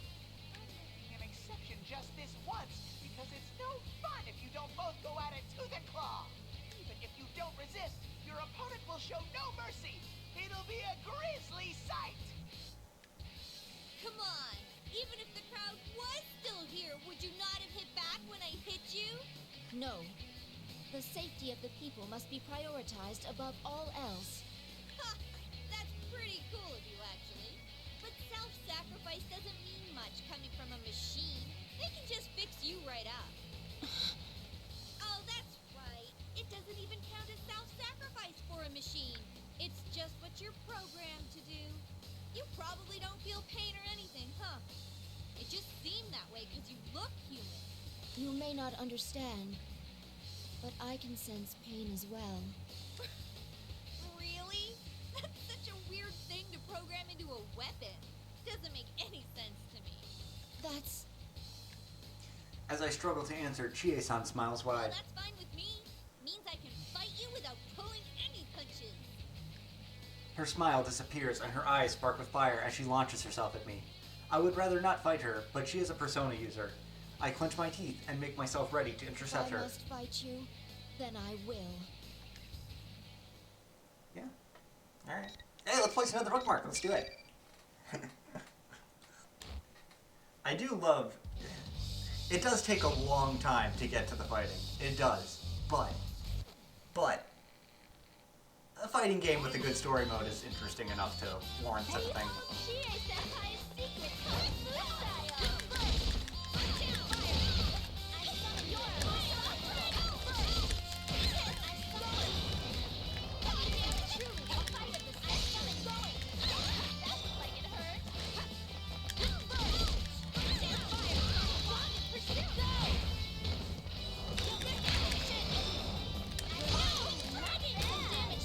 Hold on a second. I don't think I've done this yet. I wonder if I can do it, though.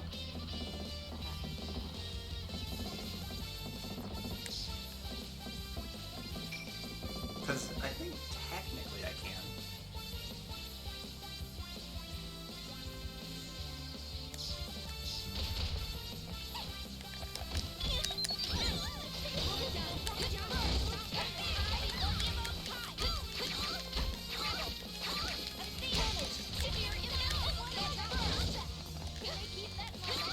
Yeah, I'm really not good with,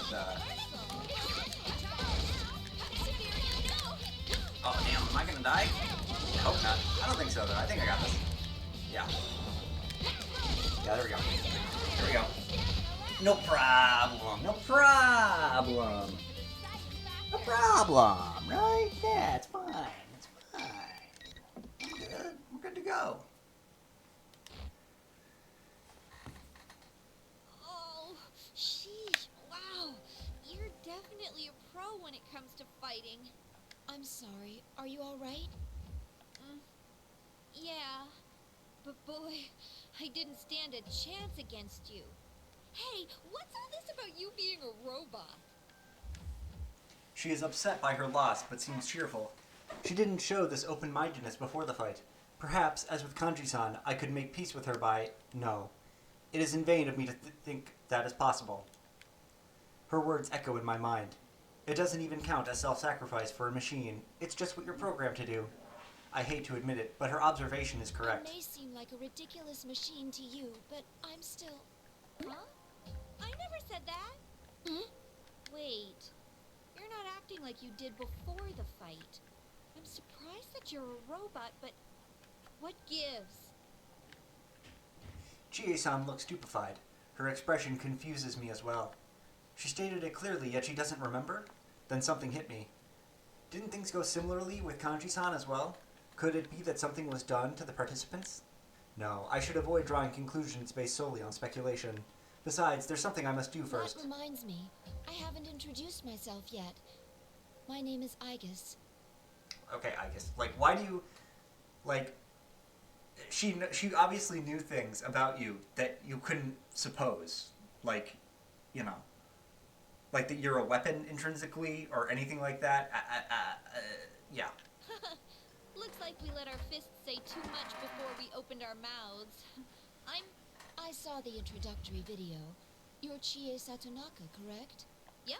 Oh, you can just call me Chie. The carnivore who's discarded womanhood. Okay, you didn't need to bring that part up, and I didn't discard anything. I can use a persona, but I'm just an ordinary high school student. I go to Yasugami High. So anyways, are you, seriously a machine? No foolin'? Yes. I was created as a weapon for a certain purpose. It may be difficult to explain to you. Nah, I can tell from the fight you're telling the truth. Huh, so you're not cosplaying. Then again, it'd be pretty nuts for someone to come out here to cosplay. Speaking of which, Chie-san... They cosplay on Twitch, and that's a lot crazier. This world is... I confess that I am looking for someone. While pursuing them, I heard the rumor about going inside TVs and ended up here. Oh, right. You can use a persona. That's how you got into the TV. Where should I start? I don't know exactly how it works, but this place is supposedly a realm formed by human thought. By thought? Does that mean this is someone's mental landscape? I guess so. Then we've physically entered a mental world? Through a TV, no less? How can this be? Just you wait until Persona 5, they start doing it through apps. To tell the truth, I never understood it so well myself. There was this insane monster thing around town up until early spring. It created this whole world, and I got my persona because of what happened in here. Chie-san folds her arms with a troubled look on her face. Think of it. All this stuff should have been over and done with. But you see that ad showing on the monitor over there? It suddenly started getting shown on TV in reality. There's no way we were gonna stand for that crap to be shown. So that's why me and my friends came in here to put a stop to it. It's a little more complicated than that, Chie, but I guess that's your motivation. Your friends are here as well? Yeah, a couple. Also, that Teddy guy who's hosting this, plus the girl Rise who's serving as commentator. They're my friends too, but they're acting so weird. She lets out a sigh. Oh, sorry, listen to me, babbling away. Can I lose your voice? Do you think you can find this person you're looking for? Actually, could whoever it is get in here? I don't think normal people can enter the TV. To tell you the truth, I have already encountered one such person, but... I tell her about the girl I saw. I give her all the details that I can remember. I recall that she called herself the student council president. She did not seem aware that she was inside the TV. Oh, you mean the girl who was calling herself the student council president? Yeah, I saw her too. She was yelling into a bullhorn to stop this foolishness, but then she ran off saying she was gonna go talk to the tournament's host. She was wearing the same skirt that you are, Chie-san. It seems to be part of a uniform. Are you acquainted with her? No, I don't know her. It's funny, that girl said she was elected last week. But if I remember right, our student council president was a guy. I have many doubts about her. I must meet her again and figure her out. Thank you. I now have a better understanding of the situation. Well then, I should be going now. I would like it if you could come along, but... I know, I can't leave here, right? I'll stay put for now. I will come back for you later. You may find it hard to trust me, but... No, I believe you. Chie-san replies unhesitatingly. I've been through so much over this past year that I'm pretty confident I can read people. Honestly, though, what other choice do I have? If you run into any of my friends, tell them I'm okay. You know, I will. Yeah, I'll get on. You know what? If I ever play Persona again, I'll probably bring this up again. But One of the things that I think is a failing point of Persona is that there's not enough, like, intercontinuity between the games. I wish that they would do more stuff like this, or even just stuff within the games, where, like, other characters from the past games make cameos. Like, I know that they kind of come up every once in a while, but, like,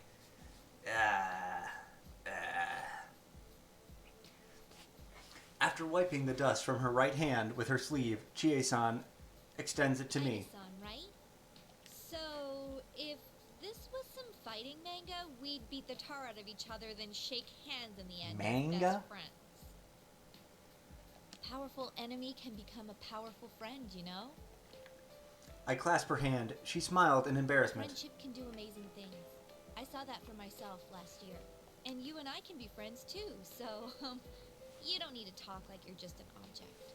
Chie-san. Don't look at me like that. You're embarrassing me. Come on, get going. Go! Hurry! She's perfectly heterosexual. It's true. It's just the way it is. You know, nothing LGBT happening over here, folks. Just look away. Yes, I'll see you later. Energized by Chie-san's words, I run towards the entrance. I turn around and wave to Chie-san. There is more at stake than Labris. I must protect these people. I swear a vow to myself and leave.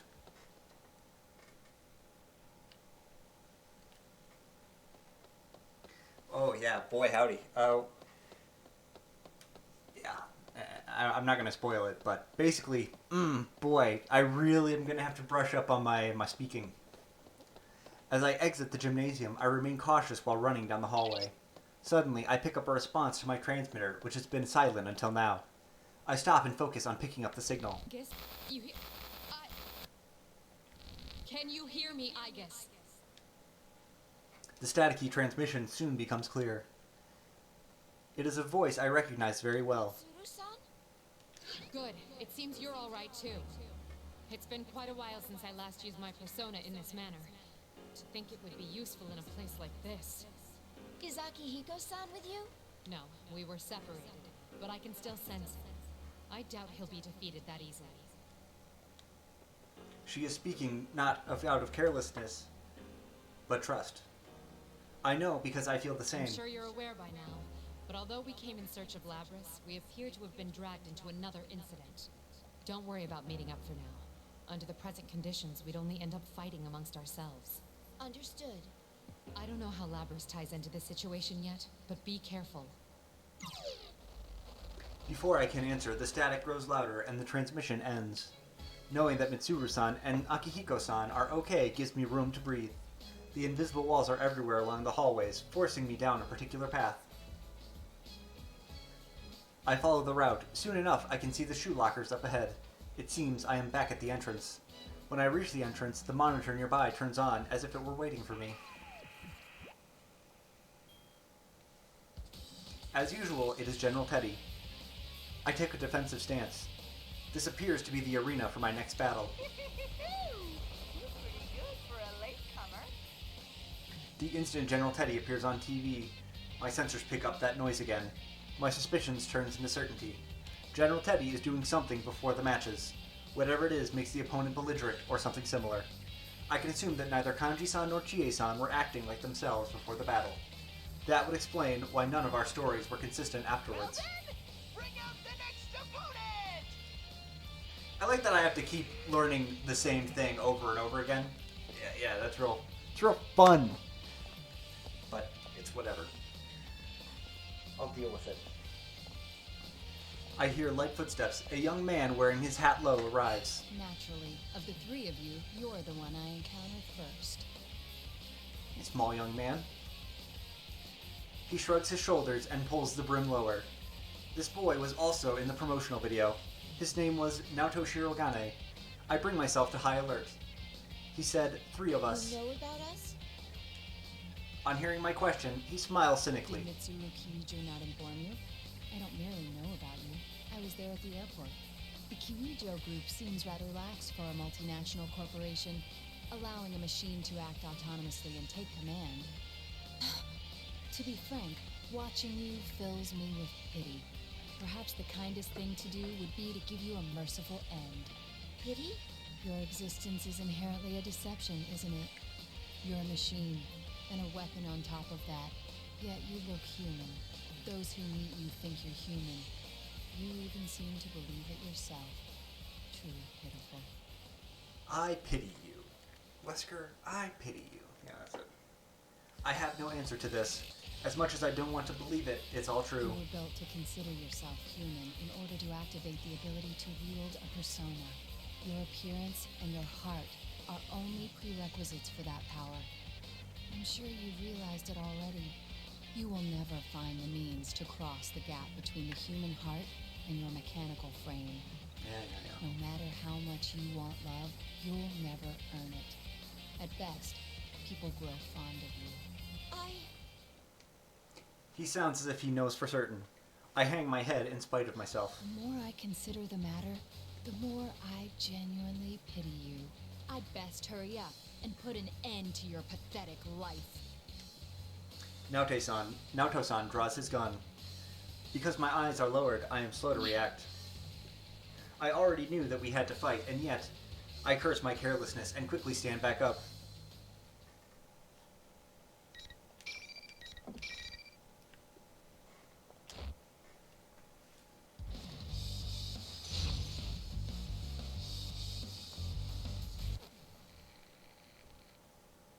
Finally! Here comes the detective. Go!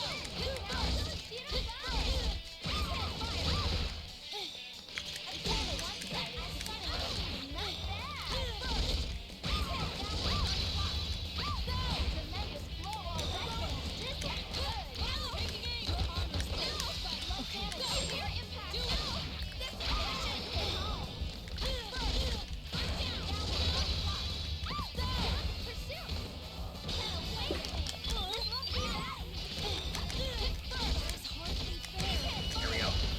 Boom. Naoto is pretty easy as an opponent. I don't have any trouble with her.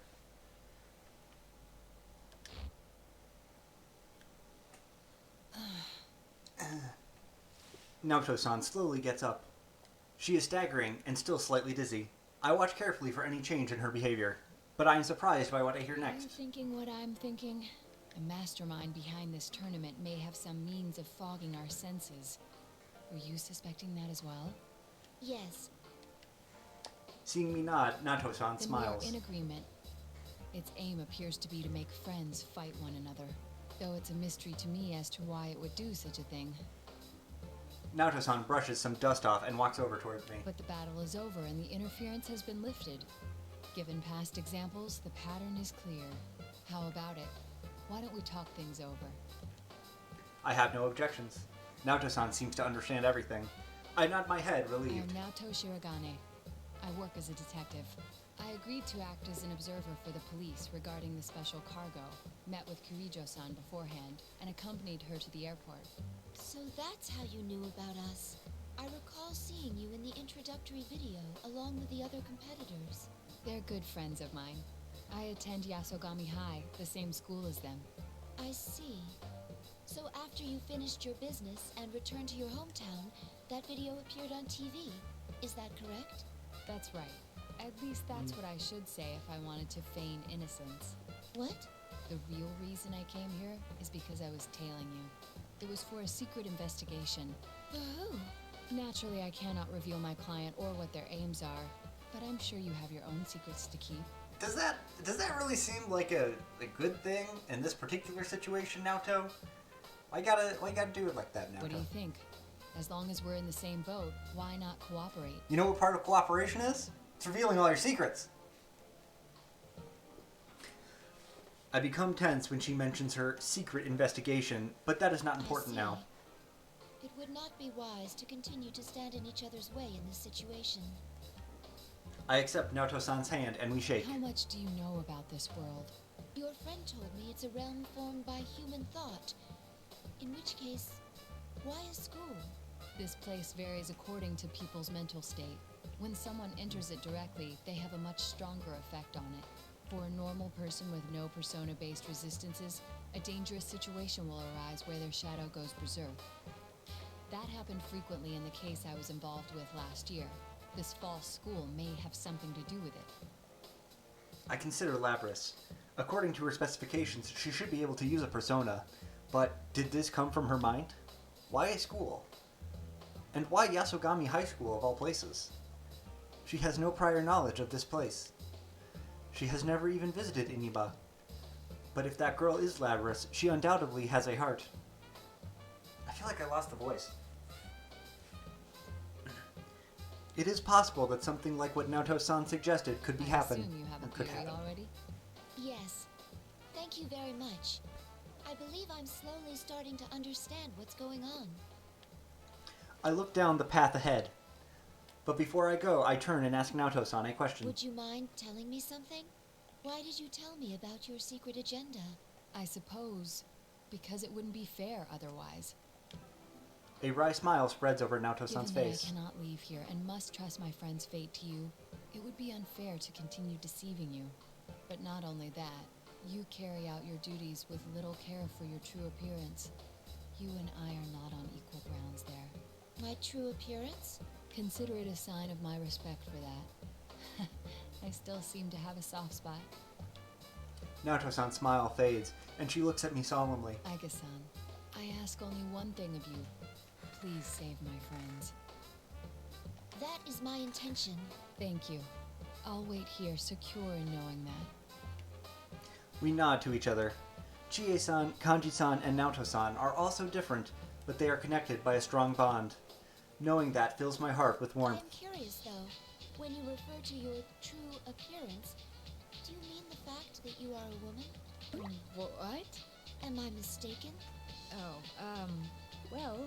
Your clothing hides it, but my sensor scan shows the body measurements of a human with female proportions. What do you mean? How much can you see? Suddenly, Naoto-san loses all of her composure and turns red as she covers her chest with her arms. What happened? I don't think I said anything to warrant such a reaction. Just then, General Teddy interrupts over the monitor. Hey, enough with the chit-chat! Hurry up and move on to the next! Would you like to know your current measurements? From top to bottom, they are... That's quite all right. Never mind little old me. Please finish that line of thought. I demand it! How did we get so off subject? If you're going to go, please hurry and leave. She yelled at me. I must have said something rude. That still happens every so often. An innocuous remark can greatly upset someone. I must keep practicing.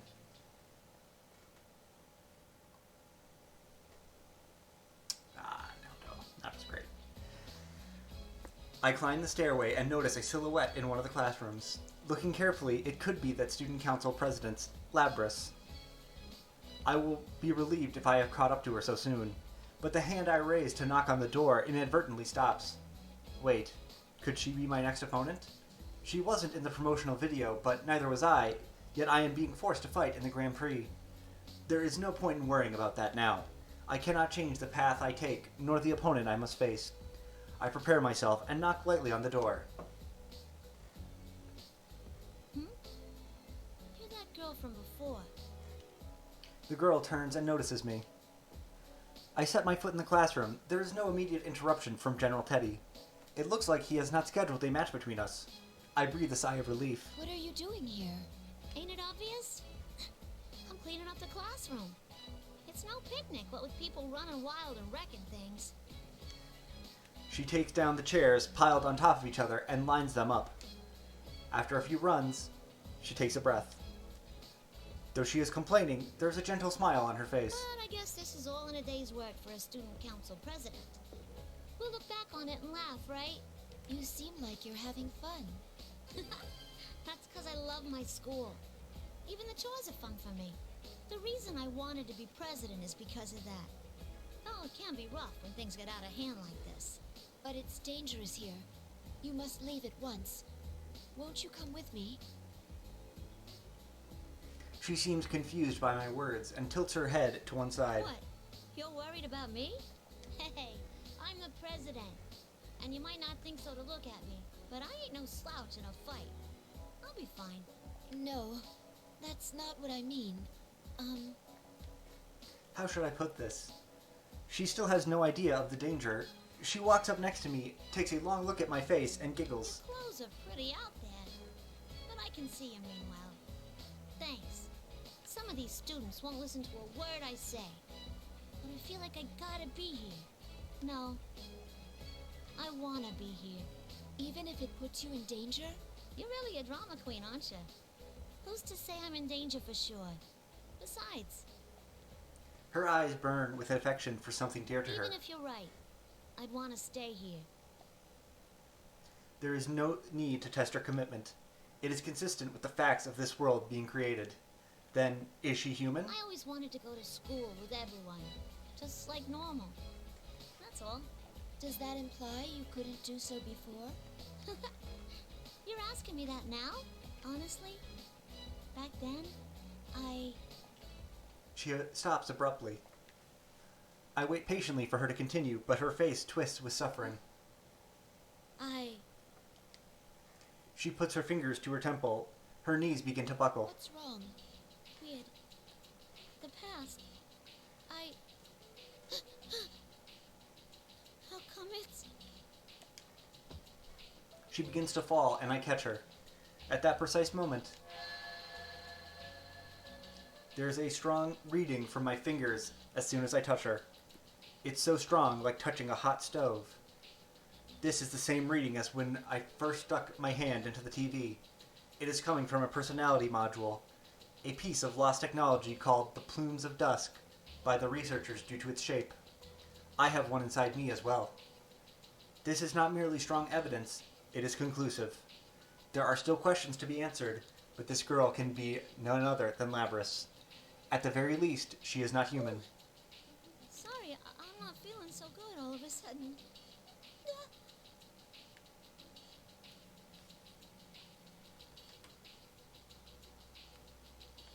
The memory she is trying to access is causing conflicts with her current level of awareness. If she tries to remember, she will not be able to maintain her mental state. The memory is that charged. I hold her close and wait for her to calm down. But her reaction does not improve. It gets worse. She shakes violently as if electrified. Suddenly, bright lights burst in front of my eyes. What? Is something flowing into me? I quickly let go of Labrys, but it does not fade away easily.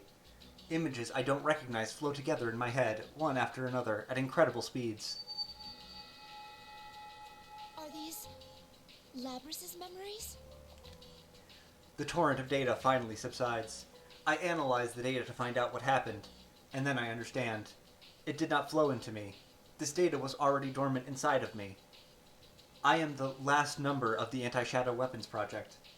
I inherited all of the data from previous models of the same type, both tangible and intangible. Labrys's memories were part of it. Normally, the developers would not upload data into me that was unrelated to battle, but the Plume of Dusk is a black box. It is possible that something was transferred, somehow, through that. Thinking about it, that might have been the reason why I thought I saw Labrys at the airport. My glimpse of the newly awakened Labrys caused my buried records of her appearance to be called. Perhaps that is what happened. Unfortunately, the memories I have just accessed are in complete disarray. I can't just flip through it like an album. The video records were not in chronological order, making them useless in their current state. However, there was one memory that left an impression on me. The sea. That cerulean sky and lingering clouds, the emerald blue water. All of the other memories are of cold, mechanical rooms or the night sky, but this one is different. What was that just now? Labrys staggers as she stands up. Before I can ask her anything, she abruptly shakes me off and runs out of the classroom. Wait! I try to chase after her, but after only a few steps, I tripped over my own feet. The information overload has prevented me from making any sudden movements. I fight through it, dragging what feels like several times the weight of my legs when... Are you sure you want to take that girl out of here? I stumble into a stop and look around, searching for the hidden speaker. This is the only place she can fit in. No one will understand her once she steps outside. But you can't become human either. So she has no other choice but to wallow in this illusory school. Pitiable, isn't she? But this is the only way she can be happy. Are you going to take that from her? I stop suddenly, realizing the answer to my question, and catch my breath in my throat. This voice, it's mine? What will you do after you take her from here? Lock her up in a box again? How cruel. No wonder she ran away. Ran away? What are you... You don't mean... You finally figured it out? Lapras wasn't brought here by some sinister mastermind. She escaped on her own and came here. That can't be. The suspects in the hijacking case... I'm sure you've seen the opponents you fought so far robbed of their sanity. Have you forgotten already? You're saying that was Labras's doing too? Yes. Her heart gave birth to this world, and that power is one of her abilities, from some special equipment. With a power like that, wouldn't it be simple to control a number of ordinary people? It's true that the hijackers were confused, and that there were signs of some mental interference. It does seem strange to go to so much trouble to come to a place like this.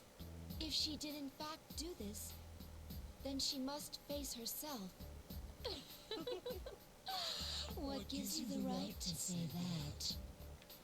Suddenly, the tone of her voice changes. She speaks very gently, like a parent correcting a child. You've experienced suffering before, too. It pains you to have a heart, knowing that you can never be human. Even if there was someone you considered to be worth fighting for, you can't be a real companion to them. That's why you chose to protect them as a weapon. But in the end, you still lost them. What do you know about me? Mere words will not cause me to abandon hope. A brave bluff. But a tool like yourself can never be a true partner for a human. Doesn't your heart yearn to be by their side and to be loved? It hurts so much that I wish I could go back to how I was before. I think that there's supposed to be a shadow Aigis graphic here, but it just doesn't show up. I don't know why. Never once crossed your mind? I think not. That pain will never completely disappear. It will always fester inside you. Isn't that right?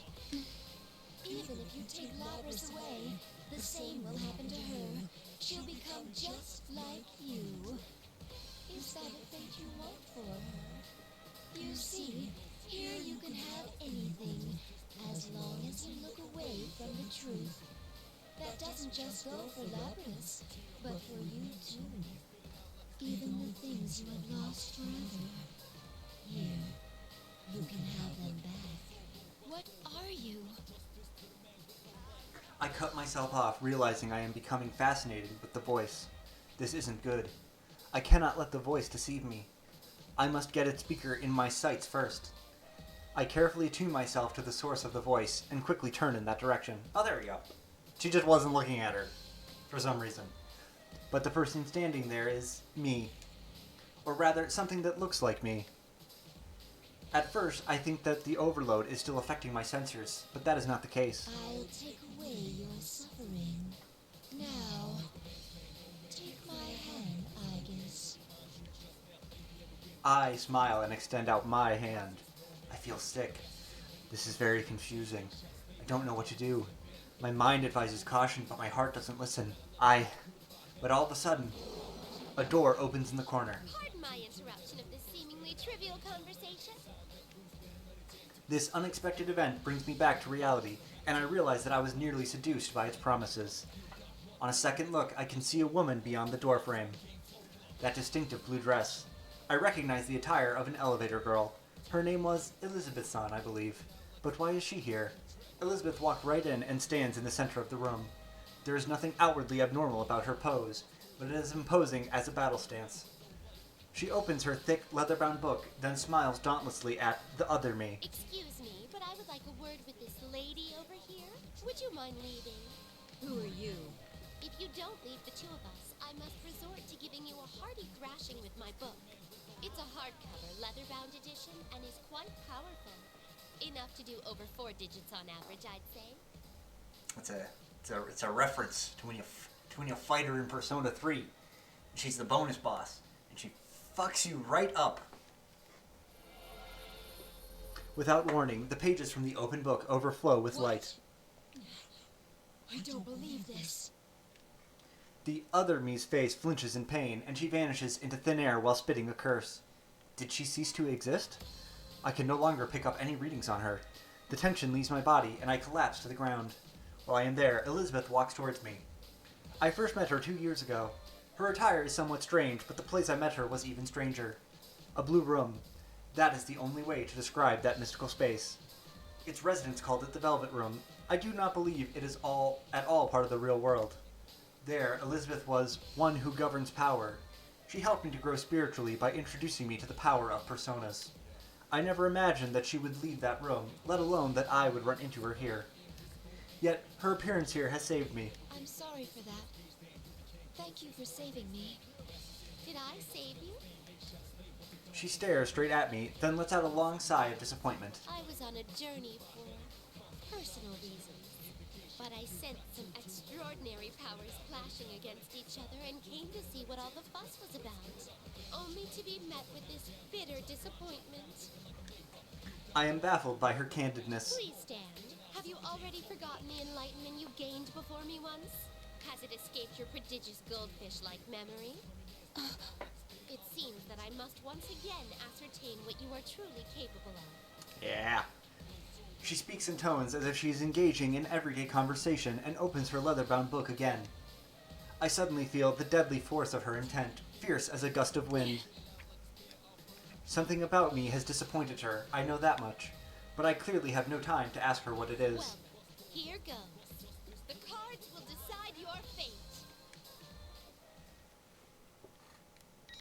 Yeah! I like Elizabeth. She's great. Oh, there we go.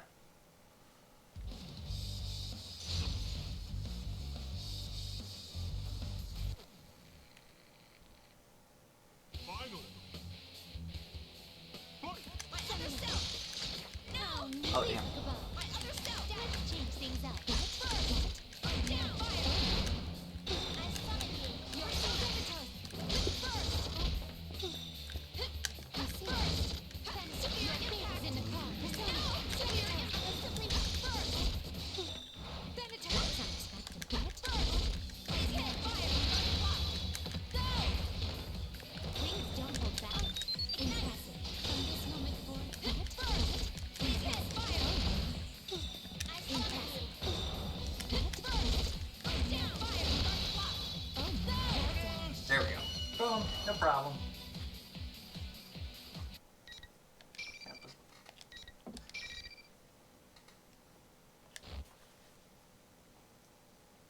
Well done.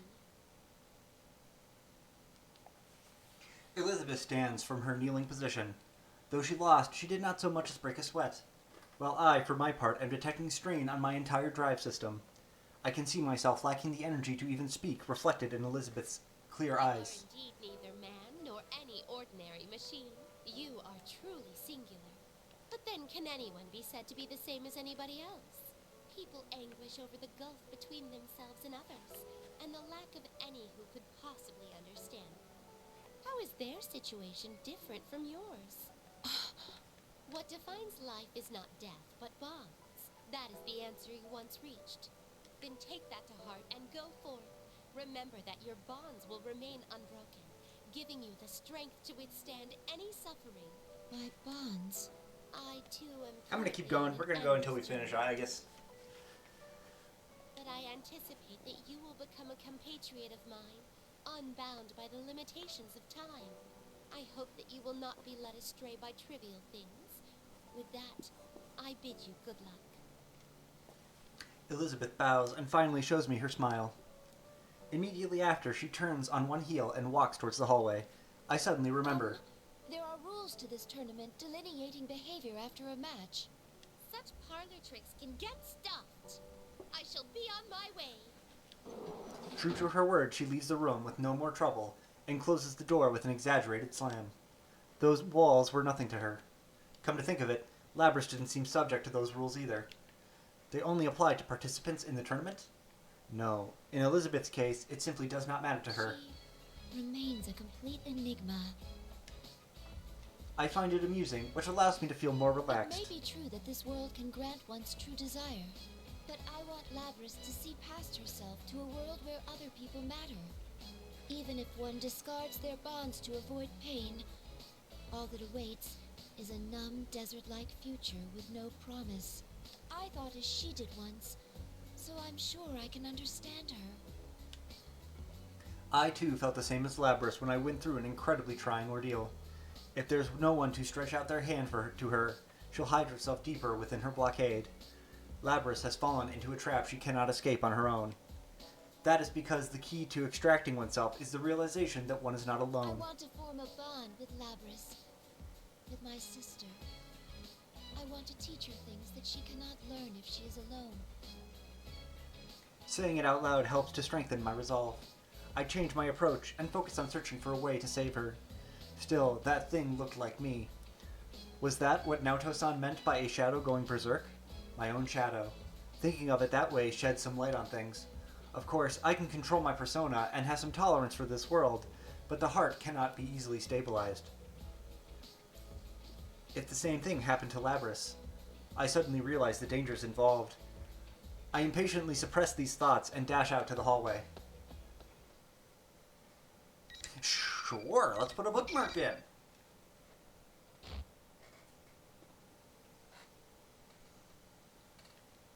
I follow the path formed by the invisible walls. Eventually, I climb the stairway to the third floor. There seems to be no walls here, allowing me to go as I please. I can tell the end is near, and so I prepare myself. Soon, I stand in front of a room that has a sign outside saying, Announcement Room. The door is half opened. I can sense someone inside. I cautiously press against the door and peek around it. This is an announcement room as the sign indicated, but the space inside is much larger than the classrooms I have seen. The equipment here is also closer to that of a TV studio than what would be found in a school. On top of that, the back wall is made of glass, showing a view that is clearly not a schoolyard. Taken together, this is the first distinct sign that this is not the real world. As I expected, Labrys is here, standing in the middle of the room. There's also another boy and a girl as well. The girl is holding Labrys' shoulders, and the boy stands in front of the pair, protecting them. Across from them is General Teddy. It seems as if this is the end of the line. I've seen that boy's face in the video. Yosuke Hanamura-san, I believe. And I am not familiar with the girl's face, but I do recognize her distinctive voice. It's the same voice that has been commentating on the flights, along with General Teddy on the school PA. From the tone of the commentating, I thought she was working with the General. But right now, she seems to be on Yosuke-san and Labrys' side. I recall what Chie-san told me. Chie-san said that Rise-san was originally their friend, in which case she may actually be another victim. General Teddy gives a cruel smile, squints his eyes, and speaks. What a shame. We gave it a try, but there's no way anyone would understand you.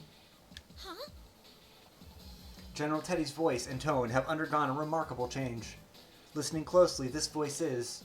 Ah, so it finally reveals its true form. At least one of them has to understand how I feel. Isn't that what you thought? The important part is that it's all your fault. That's not true. You still refuse to remember? Look at me and stop deluding yourself.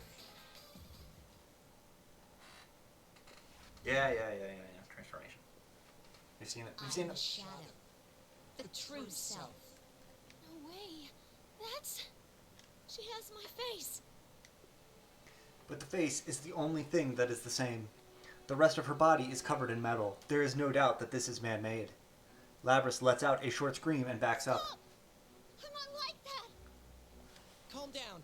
It's just taking that form to agitate you. Yosuke is frantically trying to calm a confused Labrys. It's just that form trying to agitate you. That's what he says, but is that really the case? I have my own suspicions. No. Taking that form, huh? Well, you have a point. I do have the power to confuse people's senses. rather see twist what they're hearing. That's how you made my senpai fight each other. Of the things you're seeing right now, which do you think is real and which is fake? The former General Teddy, no, Labrys' shadow, breaks out into a grin. Labrys, meanwhile, is cringing in fear as she holds onto Yosuke's sleeves. No, I'm not like you. I'm human, aren't I? Huh? What do you mean? I can see that Yosuke does not know how to answer the sudden question. And how did I come to have these special powers? Why, it's because I have them. With that, the shadow snaps its fingers. At once, static like that on a poorly tuned TV starts appearing around Labrys and slowly envelops her. I enhance my vision. Nothing is happening to Labrys' body. It was my own vision that was clouded, or had been until now. Soon after the noise dissipates, an inhuman-looking girl is standing in her place. Huh? A robot? Metallic arms and legs extend from her uniform. Thrusters on her back spread like wings. It's just as I thought. Her body is identical to that of the shadow in front of her. Look, that's what she really looks like. It's her who's been deceiving you all from the start. Not only you, but herself, too. She really thinks that she's a human living a normal life at school. To reinforce her make-believe as real, she prevented herself from accessing any memories that could contradict that. She even sealed away her own name. No! Stop! Why are you doing this? Kindly hurry up and remember me. Remember yourself. It's pretty rude of you to even forget your own name. No! I don't want to remember! Huh. Is that so? Looks like you still need an extra push. The shadow grins evilly and swings the enormous axe at Labrys, or actually at Yosuke-san. Yosuke-senpai! Before the axe can complete its arc, I am already in action. I must intervene. Neither Labrys, in shock at seeing her true form, nor Yosuke-san or Rise-san are prepared for the attack. What the? I deflect the strike with the metallic part of my arm. It was heavier than I anticipated. The battle axe is a giant lump of metal that blocks most of my vision. Girl? Wait, you're a robot too? I turn my head to Labrys and look straight into her shocked eyes. You must remember, that is the only way the future will open up to you. You must accept it, no matter how painful it may be. I tell her her name in a clear voice. Her official name, which includes something no human has, a model number. Your true name is 5th generation anti-shadow suppression weapon, Labrys.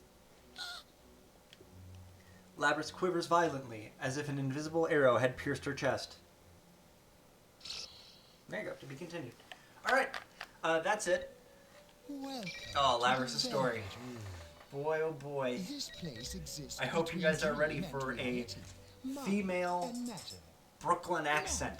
Something that I have no practice in. So, I'll be sure, I'll do my best, but no promises. May or may not be a stream tomorrow. I have to go to a funeral. If there's not, I'll do a double-length stream on Sunday. The persona you've acquired.